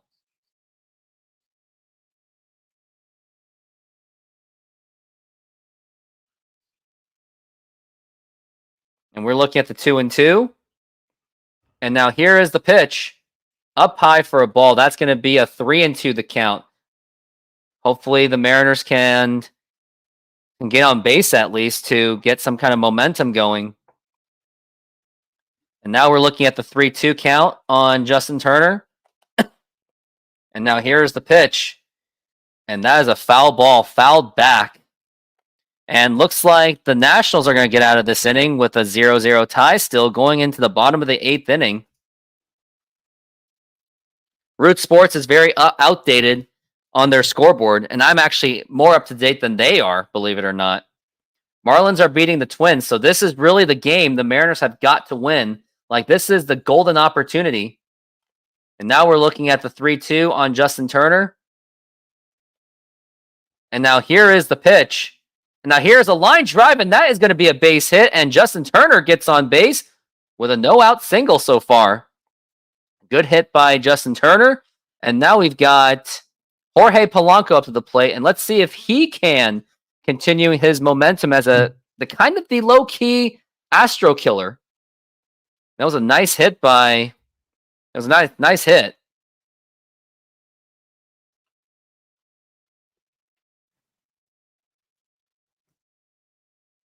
Now we're looking at Jorge Polanco. Now here's the pitch. And now here is a bunting effort. And now here is the throw to first. And he barely gets him out. And that was a great beauty of a bunt by Jorge Polanco. And now at this point, I think I would wonder if you're going to pinch run Luke Raley. I would wonder if you're going to do that. I would do the pinch running if I were you. Put Luke Raley in there over Justin Turner. And I think they're going to challenge the call, it looks like.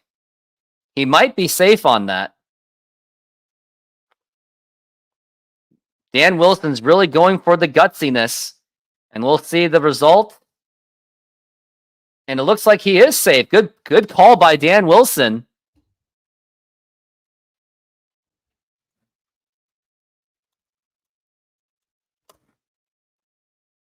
Dan Wilson knows how to do it, I guess.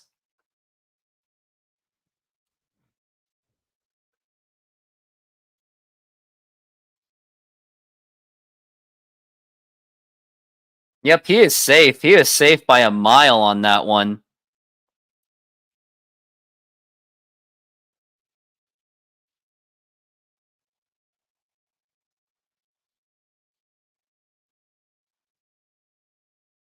And looks like, yep, the call is overturned, and he is safe. So that means we got runners on first and second with nobody out, and this is a very opportunistic moment for the Mariners, and let's hope that they do take advantage of the fact that they do have men on base, 2 men on base. Mariners are 2 for 5 today with runners in scoring position, batting .240 in the season overall, so they got to get that up. And now here's the pitch to Cal Raleigh. Or Mitch Garver, shall I say. I thought it was Cal Raleigh. I was hoping it was Cal Raleigh. So Mitch Garver's up to the plate, and we're pretty much screwed. This is pretty much an automatic strikeout. I would have just done the pinch hitting, and now we're looking at the 0-1, and now here's the pitch, and that is low for a ball. 1-1 the count on Mitch Garver. We're looking at the fact that he's batting .168. And if you're wondering why he got such bad comments, like, this is exactly why, because he has a bad performance throughout the entire season. He's been a fraud. And we're looking at the 1-1. Now here's the pitch. Low for a ball. Good eye by Mitch Garver. And now that's going to be a 2-1 count on the Mitch. Yep, that is guaranteed out. Like, you know for sure. It's almost a guaranteed double play. It's almost like you'd rather strike out. Now the 2-1 pitch to Mitch Garver, and that's going to be a strike. That was on the inside. I disagreed with that, but the umpire thinks otherwise.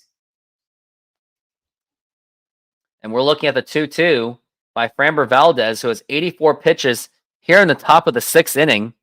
And we're looking at the 2-2 so far. And now here is the pitch. That is low for a ball. 3-2 on Mitch Garver.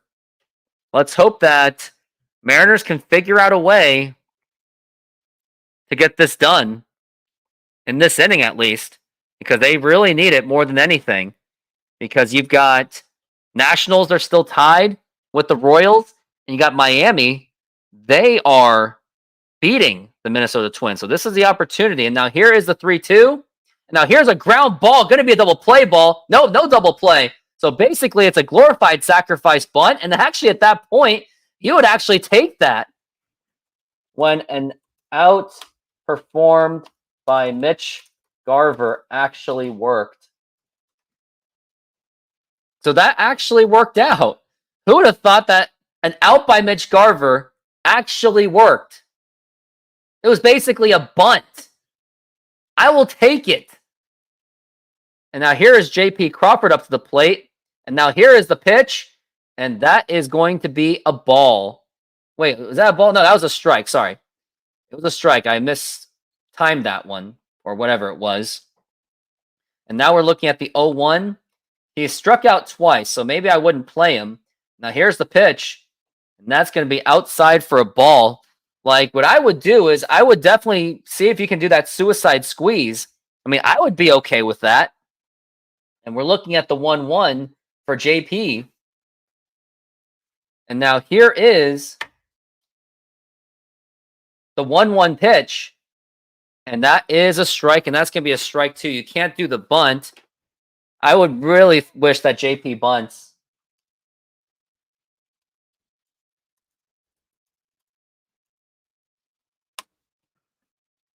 And we're looking at the 1 and 2 so far.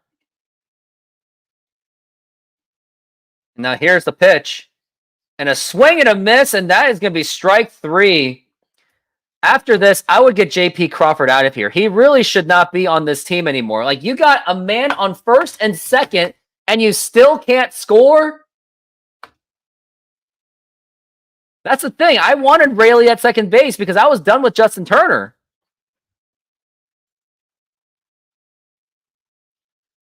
JP can't do anything. Like, he is literally useless. And looks like Framber Valdez is done for the night. And he is going to go. He did pitch the best he can, considering pitching 90 pitches. He actually does get a standing ovation. And now I'm going to maybe go to the bathroom, or I don't even think they're doing commercial break. I wonder if they would. I don't know if they are. Yeah, JP really got to get out of here. He really, he really should not be on this team anymore.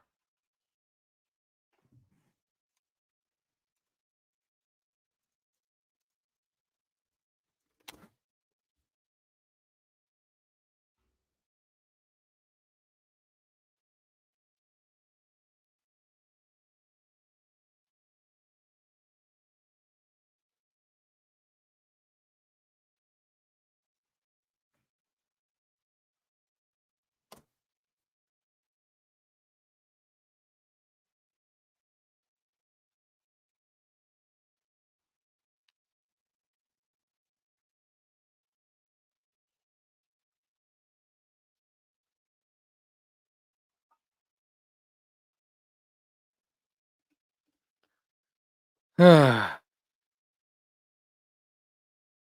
JP's got to go. Like, I would have rather played Ryan Bliss than JP Crawford. And he's not even a shortstop. He's a second baseman. He doesn't really have much good defense either. But with the bat, you just can't go with JP. Yeah, sure, he's been a Gold Glove. He has good defense, but what else has he shown? Not much, I can tell you that.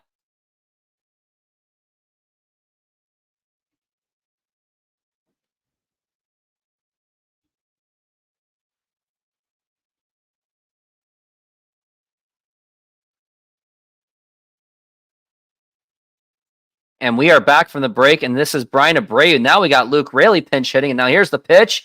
And now here's a ground ball, and that's going to end the inning. And the toss over the first, and that is in time. And the Mariners failed. They failed with 2 men on to score. And now Houston still maintains that 4-3 lead. And to say that I am frustrated about that is an absolute under-freaking statement. I just cannot believe it. Actually, I can believe it because that's what the Mariners are good at. They are good at messing things up like that. They just are. Makes me want to take a breather. Really badly. SeatGeek is a mobile ticketing app for sporting events, concerts, and other events. They make the buying experience easier by the app ranking each ticket from 0 to 10, to see if you are getting a good deal, and you can see exactly where you are sitting. I regularly use that app, and I have had nothing but a fantastic experience with SeatGeek. Use my promo code RoofTopSports to get $20 off of your first purchase. Link to the code, app, and website will be in the description, so take advantage, and thank you. Yeah, I'm not happy though, because this game makes me unhappy.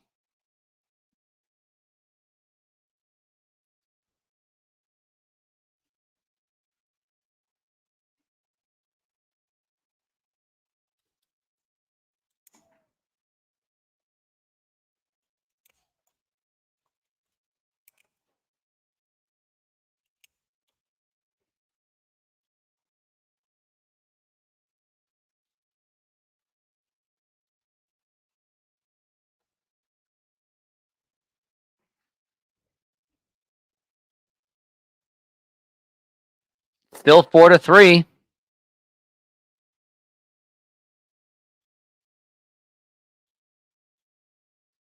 And now we are back from the break. Tigers have won. They have won 7 of their last 8 games. Royals are still at nothing so far. Miami Marlins are pretty much... It's pretty safe to say that they're probably going to win that game, but you never can be so sure. I guess we'll see.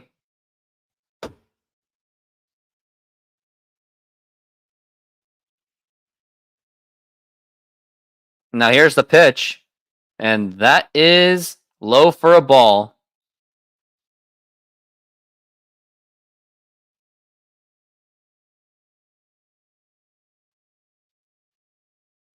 And we're looking at the 1-0 count on Kyle Tucker. Now here's the pitch. And that's going to be in there for a strike. That's going to be a 1-1 to count.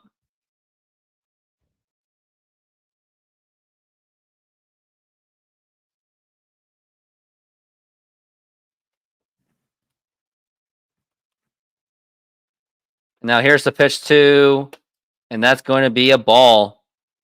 Logan Gilbert is on a 2-1 count so far. Bottom of the 6th inning, Kyle Tucker, who has already hit a home run.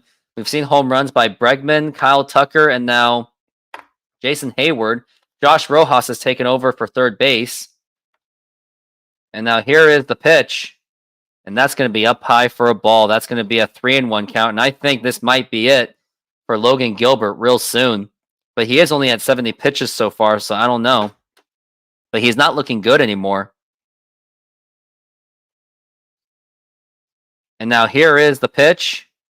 And a swing and a miss, strike 2. Kyle Tucker is now down on 2 strikes.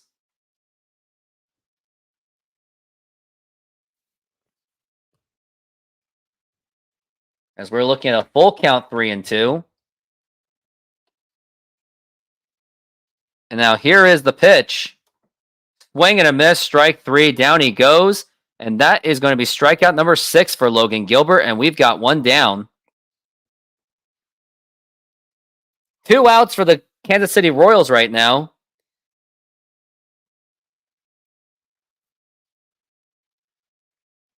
Now we're looking at 1 out. Up next to the plate, it's going to be Alex Bregman, who's already hit a home run. And now here is the pitch. Low for a ball. And the good news is Royals just got out of the inning with nothing. So that means the Nationals are going to be the ones to play. As we got a 1-0 count so far on Alex Bregman.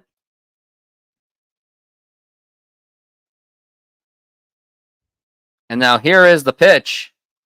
And that's going to be a strike. And that's going to be a 1-1 to count on Alex Bregman.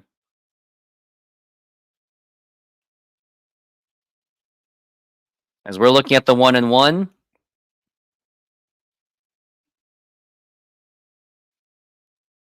And now here is the 1-1 pitch. And that's going to be inside for a ball.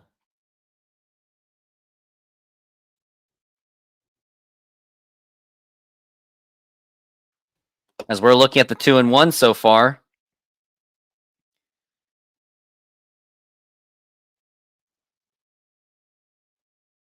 And now here is the pitch. And that's going to be outside, 3-1 to count.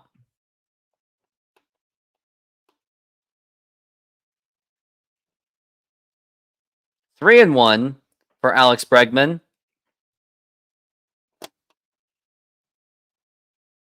And now here is a 3-1. And that is popped up and fouled.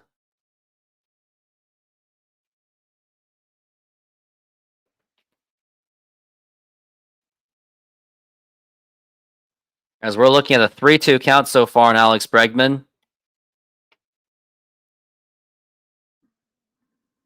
Excuse me.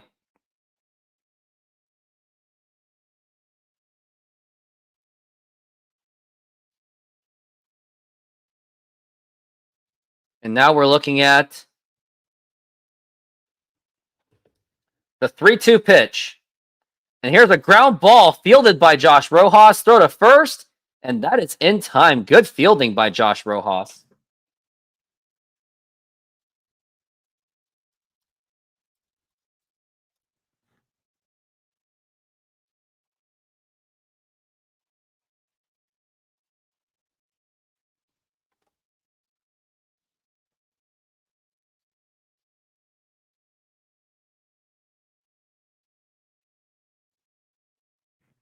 Now we're looking at Yainer Diaz.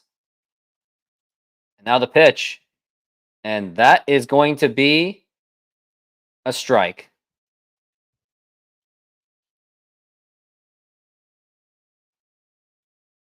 Now we're looking at the 0-1 so far. And that is going to be someone is warming up, I guess. I have no idea what's going on.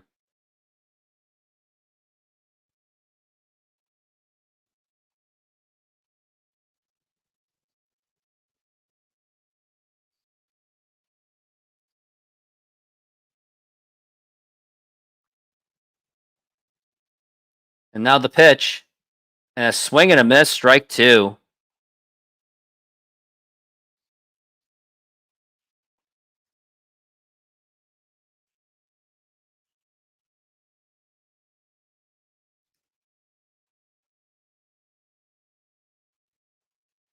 Now we're looking at the 0-2 pitch. And here it is. And that's going to get away, and that's going to be a 1-2. Kind of an oopsie pitch by Logan Gilbert.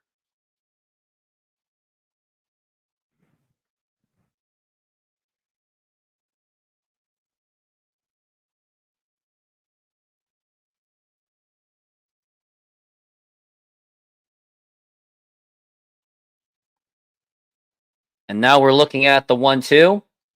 And that is low again, and that's going to be 2 balls and 2 strikes.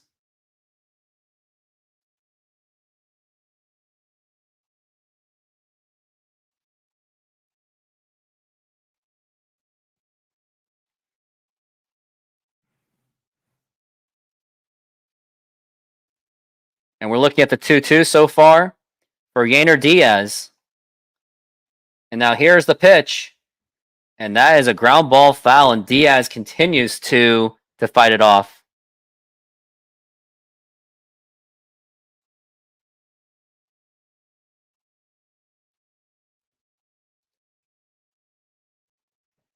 Now we're looking at 2-2.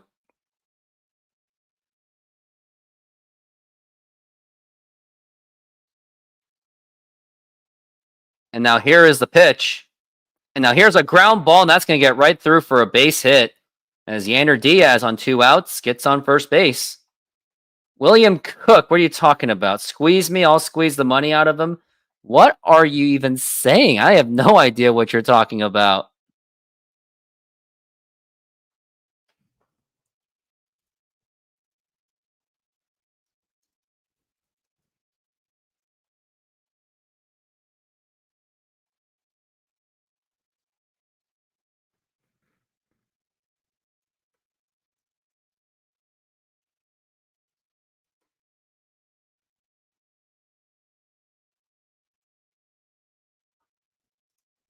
And now we got John Singleton up to the plate.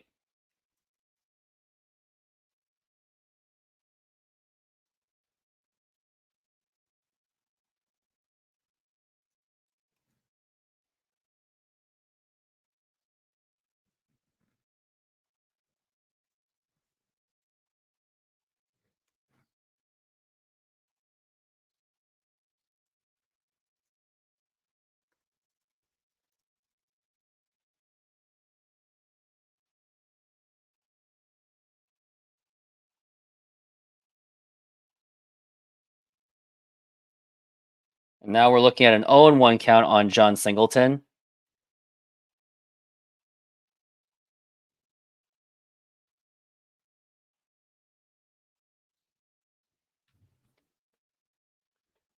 And now the 0-1, and that's going to be a ball. That's going to be a 1-1 count. Maybe I should have added Jason Hayward to. Probably should have added him to my fantasy baseball team because he did get some runs. Could have got me some runs. And now we're looking at the 1-1 on John Singleton. Now here's the pitch.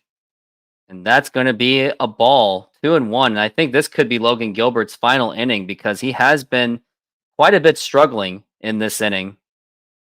Let's see how much he's been struggling. He's at 87 pitches, so I think this will be his final inning. As we're looking at the 2-1. And now the pitch. And ground ball foul. He got him jammed up, and that's going to be a 2-2 the count.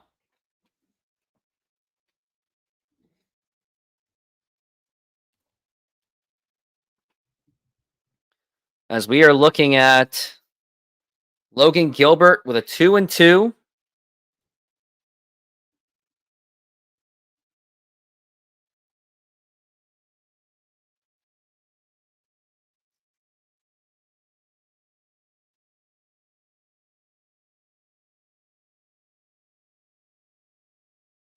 And we're looking at the 2-2 for John Singleton, and they got to get out of this inning fast. And now here's the pitch.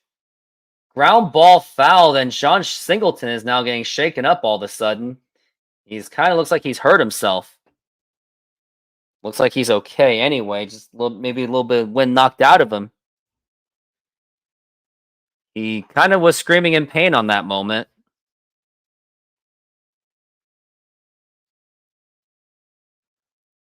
Royals and National in the top of the 10th inning. Unbelievable. Yeah, if the Mariners lose and the Royals win, Mariners are kind of screwed. They got to win this game.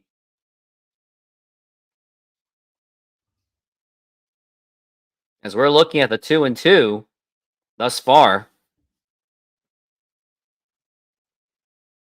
And now here's the 2-2 pitch. Check swing, did he go? He did not. And that's going to be a 3-2 full count.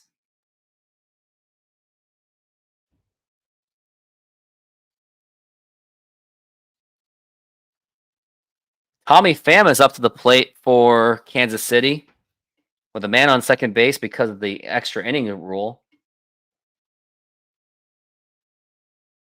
As we're looking at the 3-2, and Logan's got to get out of this inning fast. The full count so far.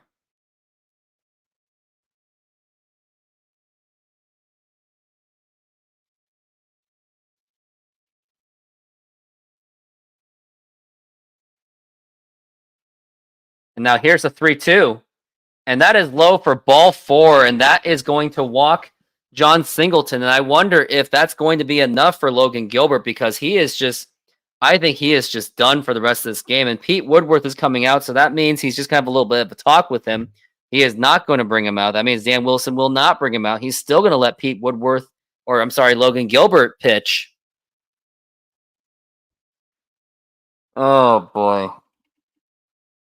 Just to think that if the Mariners lose this game, which seems to be very likely, unfortunately, if they lose and Kansas City wins, Mariners will be 2.5 games back, which would be very tragic.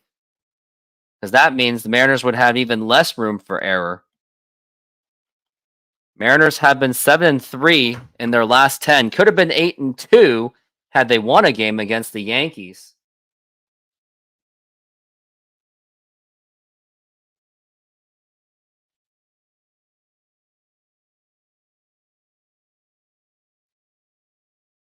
I mean, watching this has been very exhausting. Now we got Victor Caratini. And now here's the pitch. And a swing and a miss. And he tried to go big on that one. And Tommy Pham just struck out, and now the Royals have one out. As we're looking at the 0-1 so far.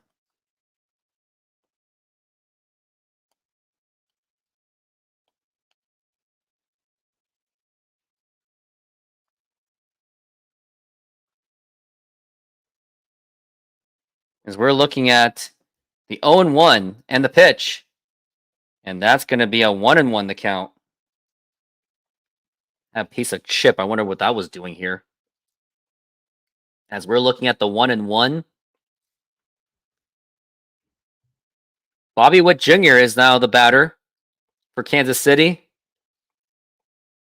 And now here's the 1-1. Now here's a ground ball, and that's going to go right to J.P. Crawford. And that will retire the side. And we go to the very next inning, the top of the 7th inning. It is 4-3 Houston, and I got to go to the bathroom. Modern Exterior Solutions is a fully licensed and insured full-service exterior renovations company serving Seattle and East Side communities. We know that a home is one of your most important possessions. That's why we're committed to providing high-quality, affordable home renovations for each customer's individual budget. We're diverse enough to meet the challenges of any project you put in front of us. Our workmanship minimizes the use of third-party services, and our team works together to meet all your deadlines. Anytime there's a challenge, we work with you to find a solution. We are proud to work with distributors of quality brand products with durable, ample protection from the elements for a variety of applications, including James Hardie siding and trim. Talk with us today about your project's needs, and we can help you solve all the challenges along the way.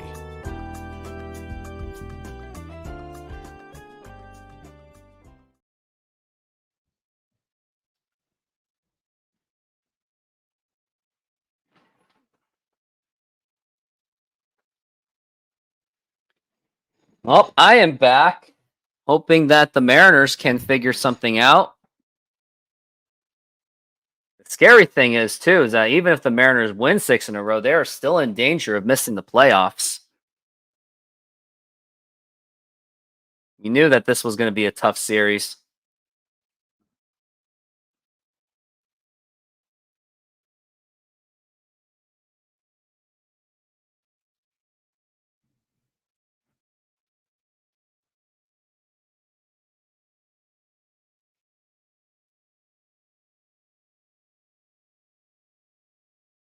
And by the way, bad news, Kansas City is winning. They had just scored.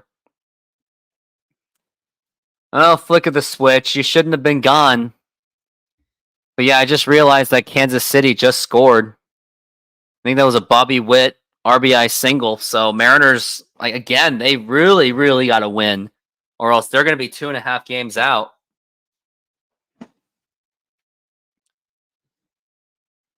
And now here is Victor Robles to the plate. And now here's a fly ball to left center field, and that's not going to be doing. And that's going to be an out. Marlins are still winning 4-1 against Minnesota, especially on the road, which makes it even more impressive. And now here's Julio Rodriguez up to the plate. And we're looking at the pitch to Julio. And that was right down the middle for a strike. I don't know why he didn't take that one. As we're looking at the 0-1 count on Julio Rodriguez.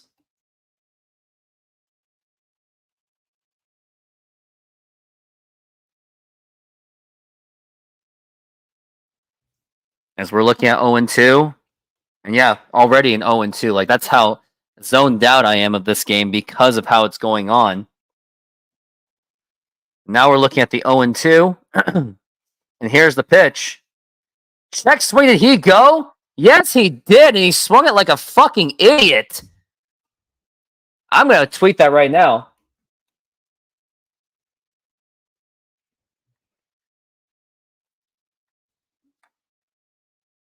Like, bad swing, bad plate discipline. It seems that the Mariners are pretty much losing hope. Logan Gilbert in his last 3 months have not been good. 4.60 ERA, a 3, and a 4.26. Now here is the dumper Cal Raleigh. Can he do something? And here's the pitch. And a swing and a miss, strike one. It's almost like that. It's almost like I want this season to end just so I can be out of my misery on this. The 0-1, and that's going to be a strike. And that is now an 0-2 count on Cal Raleigh. And it just seems that you would think that the Mariners have pretty much just quit this game already. It seems that Jason Hayward home run really just knocked every bit of confidence out of this team.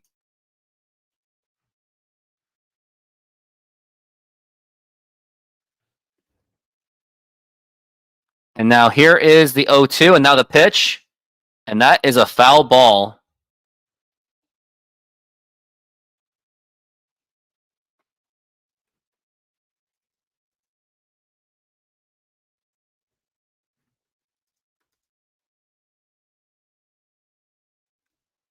And now we're looking at the 0-2. And the pitch. Ground ball foul.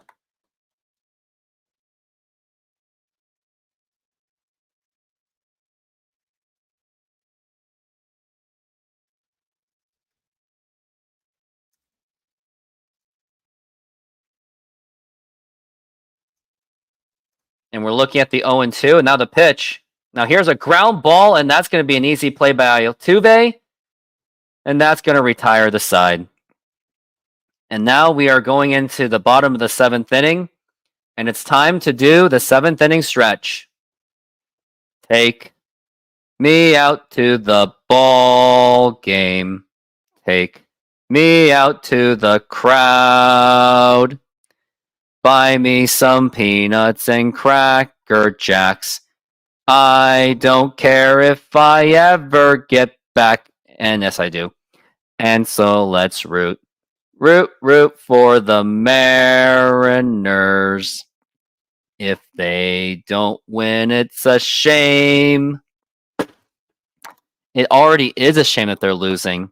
Kansas City is winning. Detroit's won. Yeah, they got to win this game. For it's 1, 2, 3 strikes, you're out at the old ball game. Casey, how's it going? Do you enjoy that singing? My singing of hopelessness? And I'm very, very sad about this.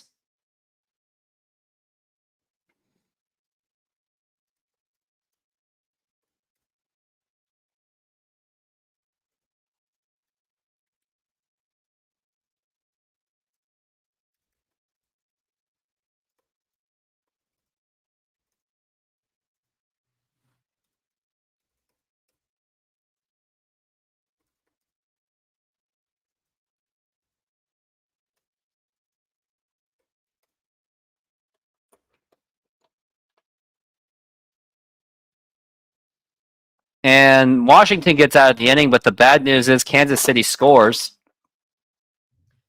And it does look like that it's over for Logan Gilbert. 94 pitches, 6 innings of work, 4 runs given. He gave up 3 home runs. Makes you wonder, that's the issue I have with these Mariners starters. Although they don't like to walk, it is made up against them with home runs. And now here's Trent Thornton, and that's when you know it's really hopeless for the Mariners. Trent Thornton has a 3.71 ERA. And now we are looking at Jeremy Pena, and that is a swing and a miss, and that is a strike.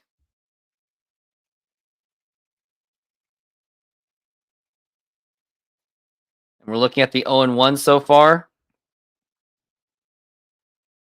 Now the pitch.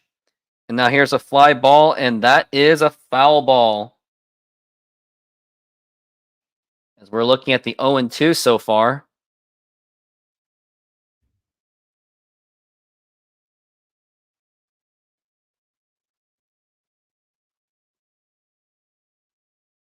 As we're looking at the 0-2 on Jeremy Pena. And now the pitch. And that is outside for a ball. Like, this is exactly how I feel about this. Just feel really hopeless, and yet I'm still covering this game. As we're looking at the 1-2. And now the pitch. Swing and a miss, strike 3, and down he goes. And that is going to be 1 out for the Mariners so far against the Houston Astros. Hoping that the Mariners can find a way to win this game. They're going to have to.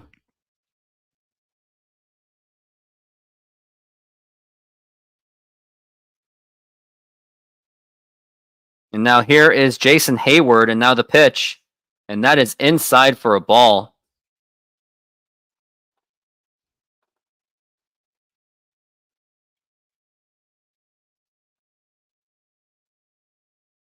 Now the pitch again. And that's going to be a strike.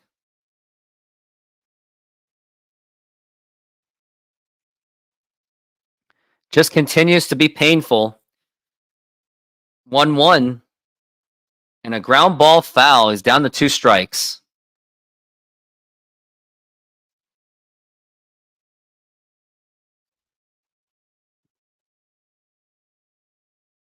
And now we are looking at the 1-2 so far. And now here's the pitch. And a line drive, and that is caught by Justin Turner. Certainly made up for the last inning disaster. Would have been nice if he was able to field that. And that's going to be 2 outs.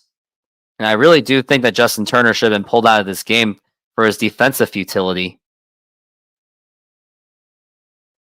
You're watching me along with the Storm game with your daughter. Storm they're in the playoffs. I can say that, but I wonder how they're doing because I haven't really paid attention. I went to 1 Storm game this year. I was actually once a Storm season ticket holder myself.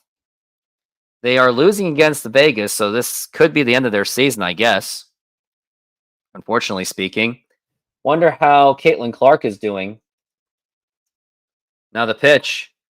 And that is a strike. And now we're looking at the 1-1. I mean, I watched throughout the entire Brianna Stewart and Sue Bird era. I watched more of the tail end of the Lauren Jackson era. I remember when Lauren Jackson hit that game-tying 3-pointer against the Minnesota Lynx, and that was probably the most exciting basketball, one of the most exciting basketball games I had ever seen. The 1-2, and that is popped up, and that should be playable. Who's going to get it? Jorge Polanco gets it, and that is going to retire the side on an easy 1-2-3 inning by the Mariners, but they are running out of time as they only have 5 outs to go. And also, Kansas City, they have only 1 out to go to win this game, to put the Mariners in a very difficult position. And next up to the plate, I wonder who that's going to be. Joey Gallo. When you have Joey Gallo up, especially in his older days, that's exactly how you feel. But I guess let's do a play-by-play if I can, as long as the commercial break is going on. And surprisingly, I still have people on this show, and I do appreciate the high level of engagement. I'm watching all these political ads, and it just makes me sick to my stomach. I don't care if it's Ferguson. I don't care if it's Reichart. It's both sick to my stomach. They're both terrible candidates. Thing is, I can't really say much about politics. I really should not, because this is a sports channel. But the thing is, I'm watching these ads, and it's just driving me nuts. And now the pitch to Joey Gallo, and that is going to be a ball. And oh, that's a strike. He went after it, and Joey Gallo's a bit shocked.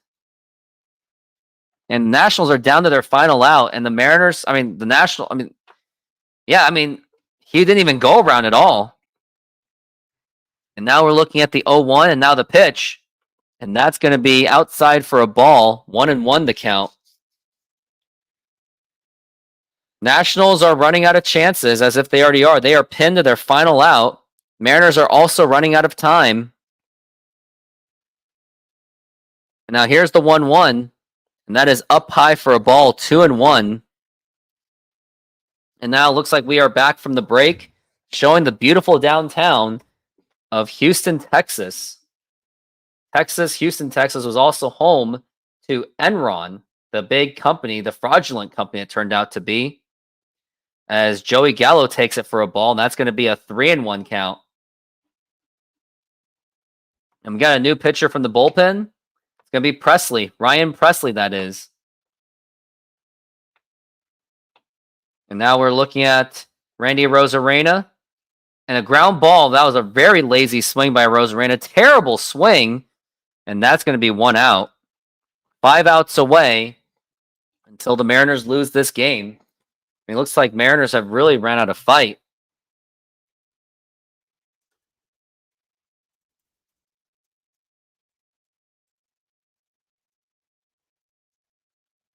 Now we're looking at Justin Turner, and again, he should not be playing. And Joey Gallo just missed a home run. Very fitting. Now here's the pitch, and that is outside for a ball. That is going to be a 1-0 count. And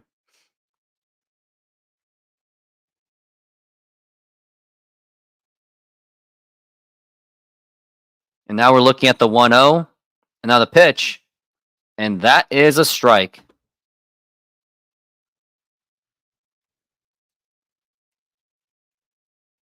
And Kansas City, bad news, have just won. So the Mariners have got to win this game or else they'll be 2.5 games back. Now the pitch. Swing and a miss, strike 2. Yep, it was called Enron Field, but then because of the bankruptcy of Enron itself, what a disaster it was. Had a huge scandal. The pitch. And that is outside for a ball. Wonder who was the CEO at the time. Kenneth Lay, who died in 2006. He was one of the highest paid CEOs of all time. And the pitch. And reaching is Justin Turner, and that's going to be a foul ball.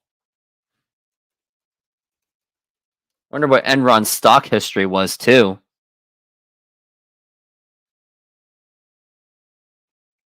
Enron was around the 80s, and then they went all the way down to the negatives. And now the pitch. And that's a foul ball once again.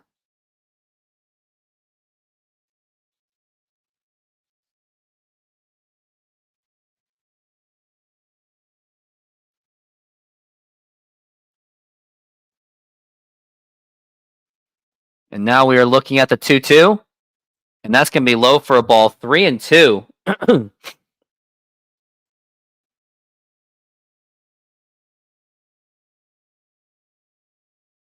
Minute Maid Ballpark, it has been since the 2003 season, I believe. And now we're looking at the 3-2 and the pitch. And foul ball again as Justin Turner continues to fight it off.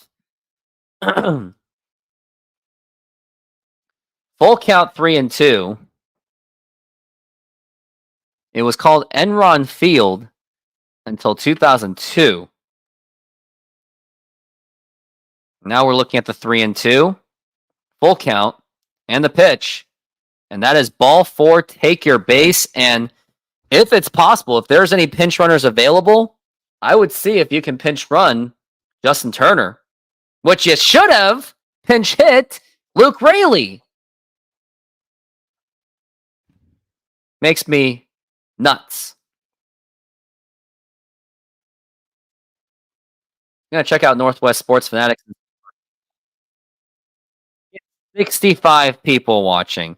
And how many do I have? No one.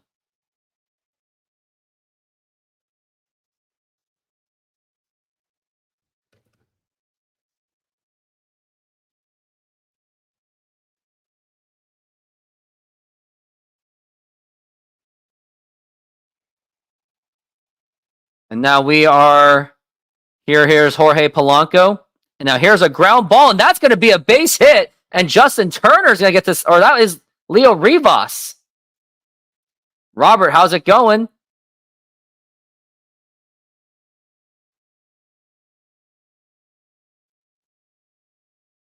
Jorge Polanco has been on fire today. How has Jorge Polanco been doing? Polanco has been 4 for 4. 12th career 4-hit game. What do we got here? Reg Diamond, please. What are you talking about? Robert, how's it going? Yeah, Dustin says Enron scandal is one of the biggest abuses of prosecutor power in America. That was the real story. Oh, you think so? So, what's your opinion on Enron? Do you think Enron was wrongly accused of things? Because I thought Enron were the bad guys. Oh, so you're saying that Enron was the victim more than the villain?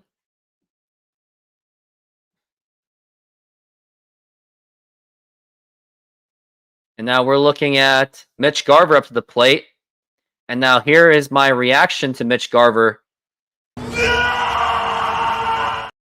pretty much going to be an automatic double play. You'd almost rather strike out, or he really should not be on his team either. But he's going to have to be on this team again next season.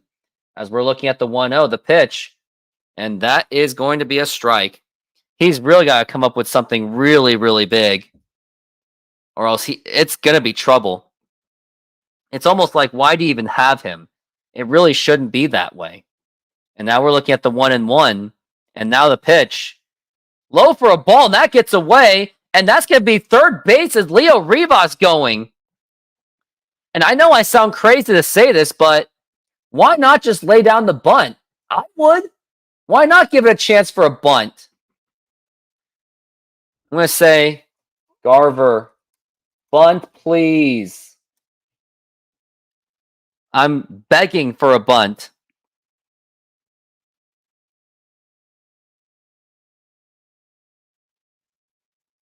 And now we're looking at the 2-1.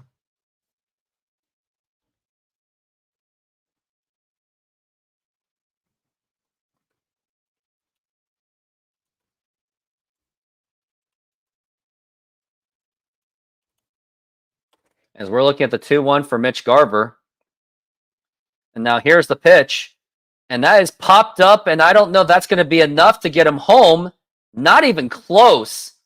And that's just frustrating. Like, if you're wondering, again, okay, I'm going to say this. It's moments like this are the reason why Mitch Garver got the hate mails.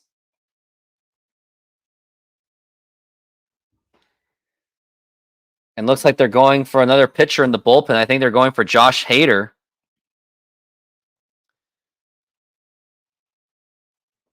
Reminder.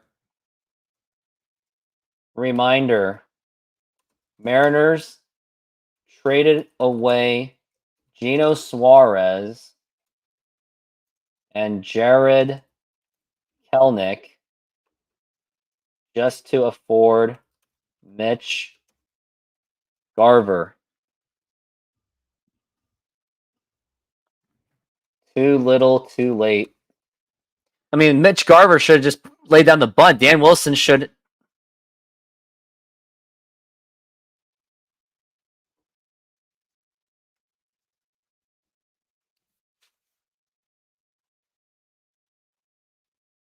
So Dustin says about Enron, they went after low-level interns making $20 an hour. $20 an hour sounds pretty good for an intern in 2000, and basically tortured them to extract false confessions. Most thrown out 9-0 by Supreme Court after they ruined these people's lives. Got 35,000 employees fired, only to get overturned by 9-0 by the Supreme Court. It sounds like a pretty messy story if you ask me about Enron.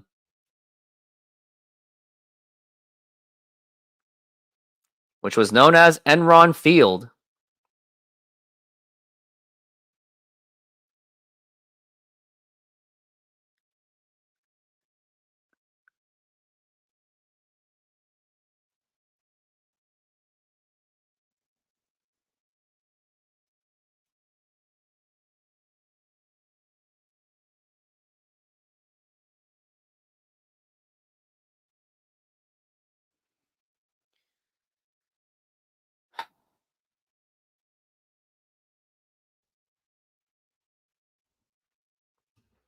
This is really frustrating. Like, it just keeps happening. Mariners are now 2 games back. So they basically have to win just to break even, which is really frustrating. Now here's JP Crawford. And that's going to be a strike. Like, I'm even tempted to just shut this stream off just because JP Crawford's batting. Now we're looking at an 0-1 count. And now here's the pitch. And that's going to be low for a ball. That is going to be 1-1 by Josh Hader.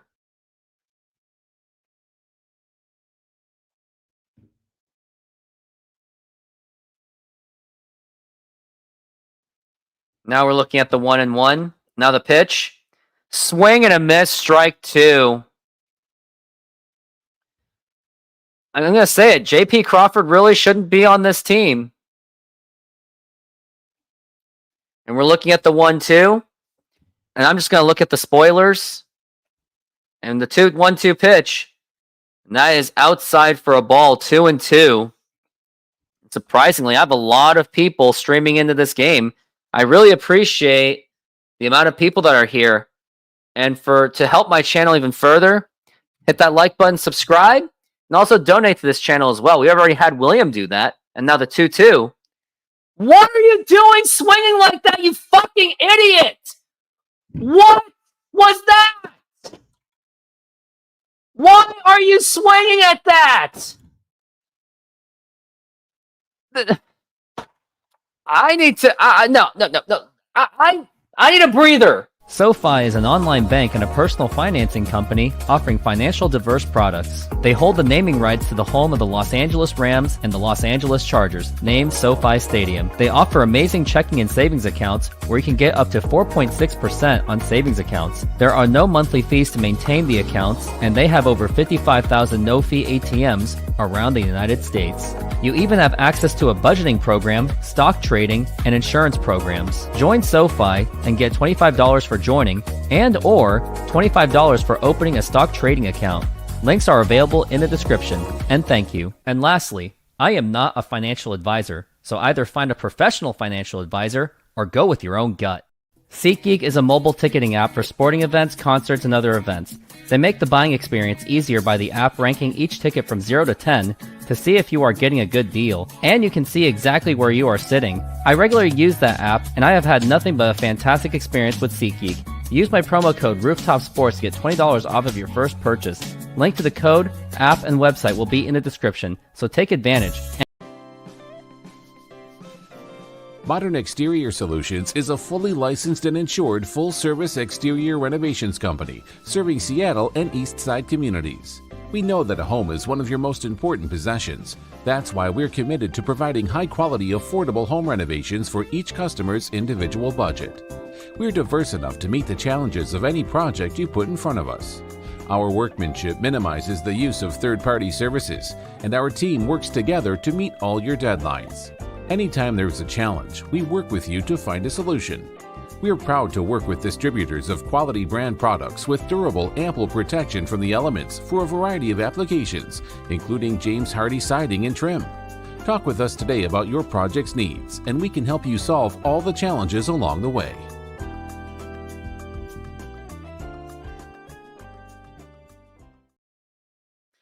We are back from the break, and Andres Munoz is here. And actually, I don't really understand why they're using Andres Munoz. Maybe save him for a close situation because this is a one-run game. And now here's the pitch to Altuve, and that is a strike. Wow, I have more viewers coming in, which I really didn't expect. Got a lot of people in this show. People I haven't even met before. Nice to meet you all. And the pitch, and a foul ball. 100-mile-an-hour fastball. And I must say, we're desperate we can't lose another game. Absolutely. You lose this game, you're 2.5 games out. But for all you newcomers here, hit the like button, subscribe, hit the notification, and also donate to this channel. And then right to JP Crawford. Hitting was Jose Altuve. And that's going to be 1 out. Oh, you're Dirty Baseball. And also join this membership. And I think Dirty Baseball was also once a member, and I do appreciate all the time that you gave as a member. Hopefully, give this one another chance because I do fantasy football content now. And now we got Kyle Tucker up the plate.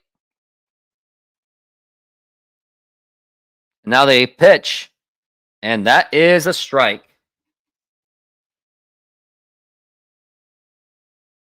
Looking at 4-3 so far. Next up to the plate is going to be Josh Rojas, Victor Robles, and Julio Rodriguez. So there is still a glimmer of hope, but it's not really saying much at all. So I wouldn't put all of your hopes on it. And now we're looking at the 1-1, and that is low for a ball. Maybe I could use some Trident Podcast magic in this show, but it's unfortunate he just cannot. I mean, he gave me 2 innings, so I'll appreciate that. 3 innings, actually.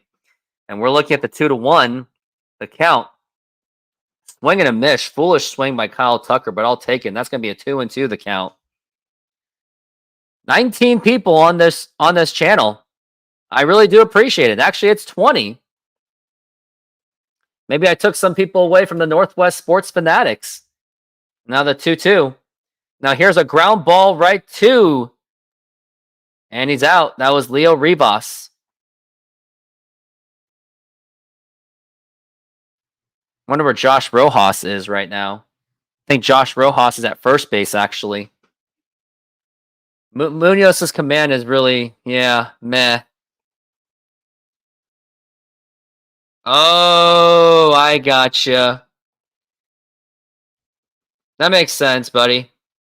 All right, gotcha, Mariners boy. Now here's the pitch, and that is outside for a ball.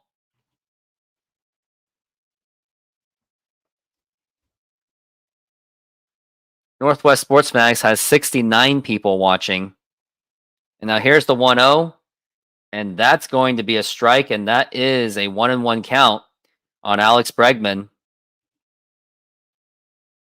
As we're looking at the 1-1, Bregman with 26 home runs. He did hit a home run today in the 1-1, and that's going to be a strike, and that's going to be a 1-2 count.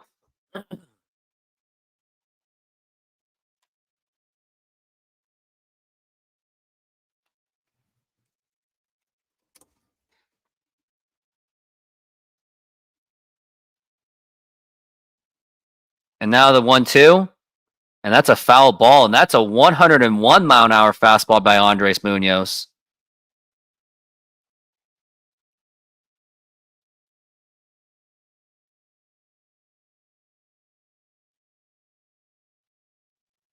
And we're looking at the 1-2 and the pitch. And that is going to be outside for a ball, 2-2. And if the Mariners win, if the Astros win, then that's going to be the division for the Astros. And now we're looking at a play and bobbled by Leo Rivas. And there's going to be no play at first base as Bregman gets on base.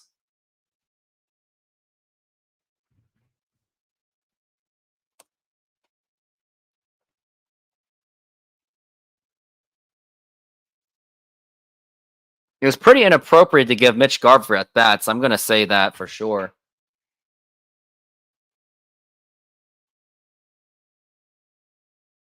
And now here is the next batter. Yainer Diaz, that's who it is. And now the pitch. And that's going to be in there for a strike.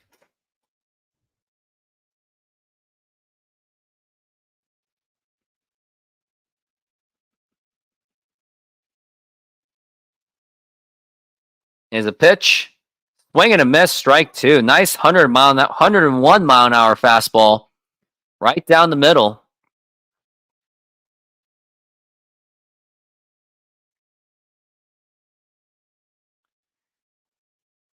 And now the 0-2. Swing and a miss, strike 3, and that is going to retire the side. We go to the top of the 9th inning. Last try for the Mariners. We've got Josh Rojas, Victor Robles, and Julio Rodriguez. I don't know. I think I need some kind of a breather. I don't know what kind of ways I can breathe, but we got... Okay, hear about this. Mariners are probably about to lose. But at least to slow the bleeding from me, if you can donate to this channel, whether it's $1 or whatever amount of money you can put in, you can donate to this channel to help. And you guys think that this is a pizza? Yeah, give me some money for pizza. Give me like $5 and I'll get me a slice of pizza at Costco, even though Costco's about to close at 8 o'clock.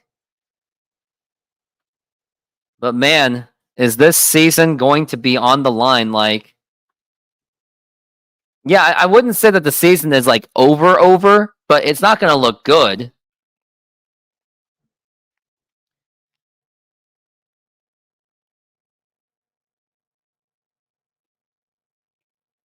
So yeah, donate to this channel. Like, follow William Cook, he did donate $10, which I really very much appreciate. Very much. So if anyone would like to chime in, I know I sound like a needy hobo or whatever, but you know, help that Rooftop Sports.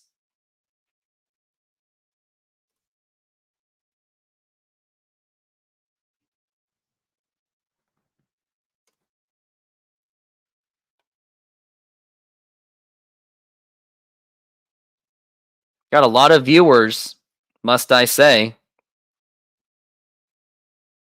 Getting close to 200 views total. You think we're done? Well, the season's mathematically not done. We're just crapping on borrowed time. Okay, I understand. And also, at the end of this game, I'll take some callers if anyone wants to be on the show. At the end of this game, I'll be taking callers. But let's just see how this game goes. And even then, I might have to go quite soon. And looks like we got Luis Urias, which I also disagree. I'd still rather go with Josh Rojas, but you know the whole matchup rhetoric. And now here's the 1-0. And now here, that is a swing and a miss, strike one. I don't blame you, Mariners. I don't blame you at all. As we are looking at the 1-1 so far. For Luis Urias, he's batting 178 with 4 home runs. He's got to come up with something big in this game. Now the 1-1. And now here is a fly ball right to center field, right to the center fielder. Literally didn't even have to move. And now we got 2 outs to go.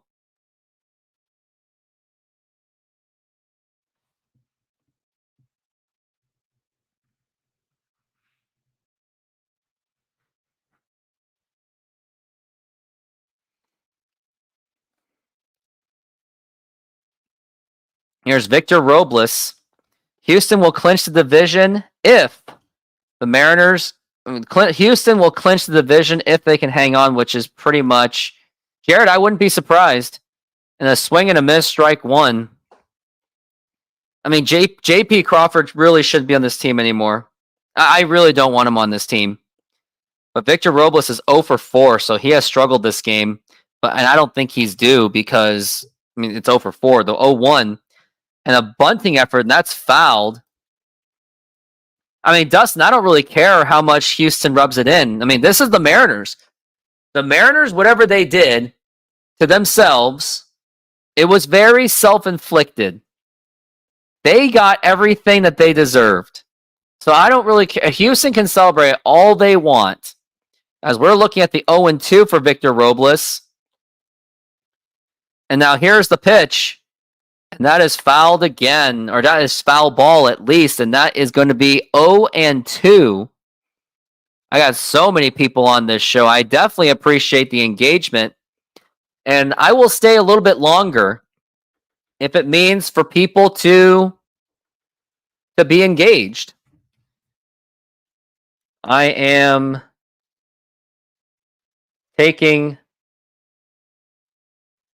inviting you to my show if you would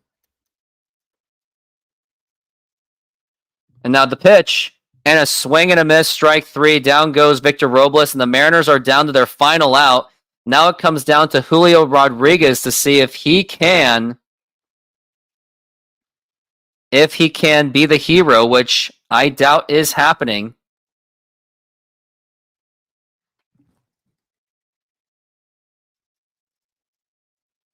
So if there's anyone that would like to join my show at the end of this game, I'll send you that link.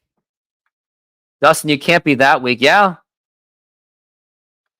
And now we're looking at 2 outs, and it's a chance for Julio Rodriguez. He's got to be the hero. He is 1 for 4. And now the pitch. Swing and a miss, strike 1. And now there's 2 strikes away from the Astros clinching this victory. Julio, it's all up to him to be the hero. Batting .275 with 19 home runs and 65 RBIs. Could really use a home run right now. And now here's the pitch. Outside for a ball, and that is a 1-1 count. Just 2 strikes away, 1 out away from the Astros clinching the division. Julio is 3 for 3 against Josh Hader, but that was the pass, and now it's about the now. And now here's the 1-1. Inside, that nearly got him, and that is going to be a 2-1 count. Be careful on that one, Julio. That almost hit you.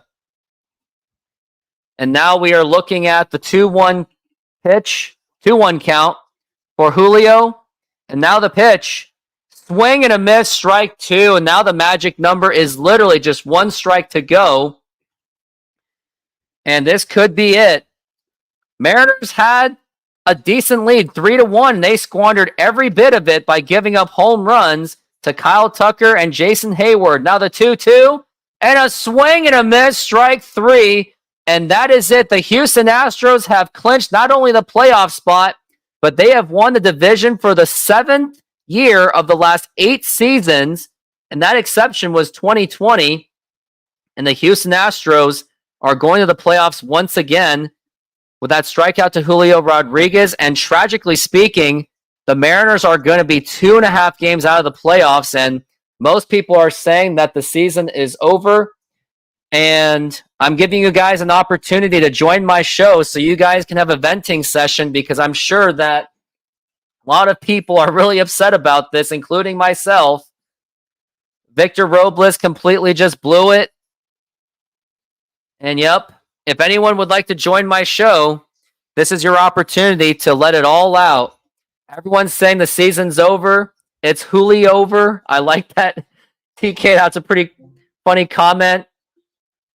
But yes, again, I'm willing to take any comments or willing to take any callers onto this show or getting onto my show. Take it off, Rooftop. We need a couple more innings out of you. The game's over, though. But it really started with this. Now, here's the thing, too. Like, the Mariners had a 10-game lead. A 10-game lead in the freaking division in June. And I remember I was warning all of you Mariner fans that it was not sustainable. But all of you are like, oh, but we have a 10-game lead. That's more than... No, it's not.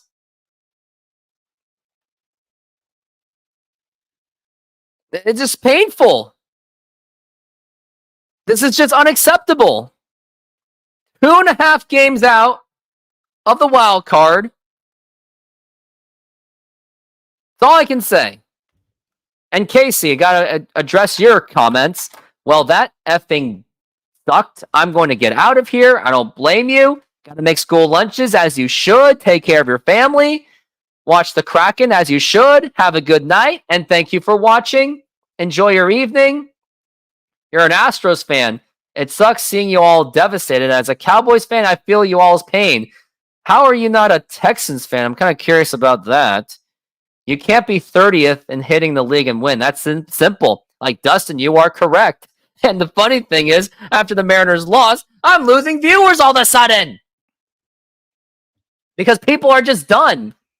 But I'm still giving you guys an opportunity to be a part of this show in some way, I guess. Got some subscribers, at least, so I'll take it. Got like 3 subscribers just for doing this live show. We done? You guys think you're done? Foot stories, H-time, baby. Yep. Oh, come on, Dustin. Don't do that. Let him be. You know that the whole Mariners meltdown, it was literally self-inflicted. You know it. We all know it. Self-inflicted. The losses, this meltdown, was very self-inflicted. Problems I have with this season. First off, Mariners getting rid of Eugenio Suarez. Not even giving the qualifying offer to Teoscar Hernandez, which, you know what, I was okay not bringing him back, but maybe you should have just wrote a check. Oh, yes, TK. You saying it. After losing the 10-game lead, I kept hearing those fans say, but we could come back just like 95 or 96. Like, dude, we were the Angels this time. We ain't doing a miracle run. You know what's even crazier? The Mariners lost their division lead faster than the 95 Angels did. Oh, so you're in between San Antonio, Austin. Oh, okay, I get it. Well, I don't blame you for cheering for the Houston Astros. By the way, congratulations on your division given by Jason Hayward. I mean, Mariners, they reap what they sowed. So many comments coming in. Does anyone want to join in my show? Here's the link. I'll give it to you right now. Right there. It's okay, TK. But yeah, if anyone wants to join the show to vent off, I'll take it. But I'll warn you, if it gets to maybe less than 15 or 10 viewers, then I'm out of here because I gotta cut some videos. It's really painful that Houston gets to win again, go to the playoffs again. It's just absolutely painful. But it all started with this. It all started getting rid of Teoscar Hernandez's qualifying offer. Not even doing that. I expected that. Fine. Whatever. Then you got rid of Eugenio Suarez. And I was like, wait, what are you doing? What are you doing? Traded Eugenio Suarez for Sebi Zavala, who did absolutely dog nothing. Carlos Vargas, who didn't even make it to the major leagues this season. Then you traded away Eugenio Suarez. I'm sorry, Jared Kelenic, just as an excuse to get rid of Marco Gonzalez and Evan White. And that leaves us with one less outfielder. And then you don't even make an attempt to get Shohei Ohtani. You don't even make an attempt to get Shohei Ohtani. It was absolutely tragic. You don't even go out and get Blake Snell. You don't even go out to get Matt Chapman. You don't even make an attempt to get anyone in free agency. And this is exactly where we are. You cannot win a division when your third baseman is Josh Rojas, who is platooning with Dylan Moore. You can't win with a broken Jorge Polanco. Now, granted, he had a fantastic game today and has a fantastic stretch, I guess. You can't win when Julio, supposedly your best player, actually played like ass up until, Suarez's stats, 255 with 29 home runs. We could totally use that. But no, Mariners didn't want to spend the money anymore. Just like Cal Raleigh. He was crying for the team to spend money. But then, I guess the Mariners punished them by going, they punished them by slashing payroll. You know, Cal Raleigh ain't coming back. George Kirby is not coming back. I don't think Logan's even going to come back. I don't think any of these guys are coming back because they have done everything. The management has done everything they can to alienate this team. What about the fact, Scott Service, horrible decision-making with the pitching, horrible lineup placements, horrible timing of doing the pinch hitting crap, and this whole lefty-righty matchup. He should have been fired at the trade deadline, or at least at the All-Star break, or vice versa. You could have fired him a week earlier. And you probably maybe would have been in the wild card discussion. You probably would have been talking about trying to overthrow Baltimore's spot. I don't know. Like, it just makes me sad of where we are at. Mariners are now 2.5 games out of the wild card. They're playing against Yusei Kikuchi, which you can pretty much kiss that game goodbye. And after refreshing, Mariners are 2.5 games out of division with just 4 games to play. 4 games. Did you hear that? 4 games to play. There is no way the Mariners could even make the playoffs winning out unless, for whatever reason, the other teams melt down, which is very unlikely at this point. Tomorrow is going to be George Kirby against Yusei Kikuchi. Problem is, let's double check and see if the Astros have even lost a game under Yusei Kikuchi. He's going up against the Mariners, too. Kikuchi, as an Astros, been 5-0. So the Astros, I believe, have yet to lose a game when he pitches. Yep, they have won every game since he has started. Astros are 1, 2, 3, 4, 5, 6, 7, 8, 9. They are 9-0 when Kikuchi pitches. Yep, so I think, I don't know. Mariners got to figure it out, but will they figure it out? Very unlikely at this point. So I don't know. But I think I'm saying everything I can. I think I got to go. But I just want to say, I appreciate all of you being here. Even all you Astro fans. I love your presence here too. I really do. And Astro fans, I have a treat for you guys. I just have to do this for you guys. I have a video where the title is how the Mariners got Yordan Alvarez to the Astros. This is just for you guys, Astro fans, because I like you a lot. Now, don't take that too seriously. But here's that video of Yordan Alvarez. Well, how the Mariners got Yordan Alvarez to the Astros. There's the video. And it was the video that kickstarted my channel 2 years ago. So check that out when you get the opportunity. Maybe you can blow this up. Have a good night, buddy. But yes, I think I'm going to call it for the night. Just want to say thank you very much for being on the show. Thank you for being there, experiencing my pain as a Mariners fan. I won't be back tomorrow because hashtag don't quit your day job. But that will do it. I'm going to go. And everyone else, have a good night. And painfully saying,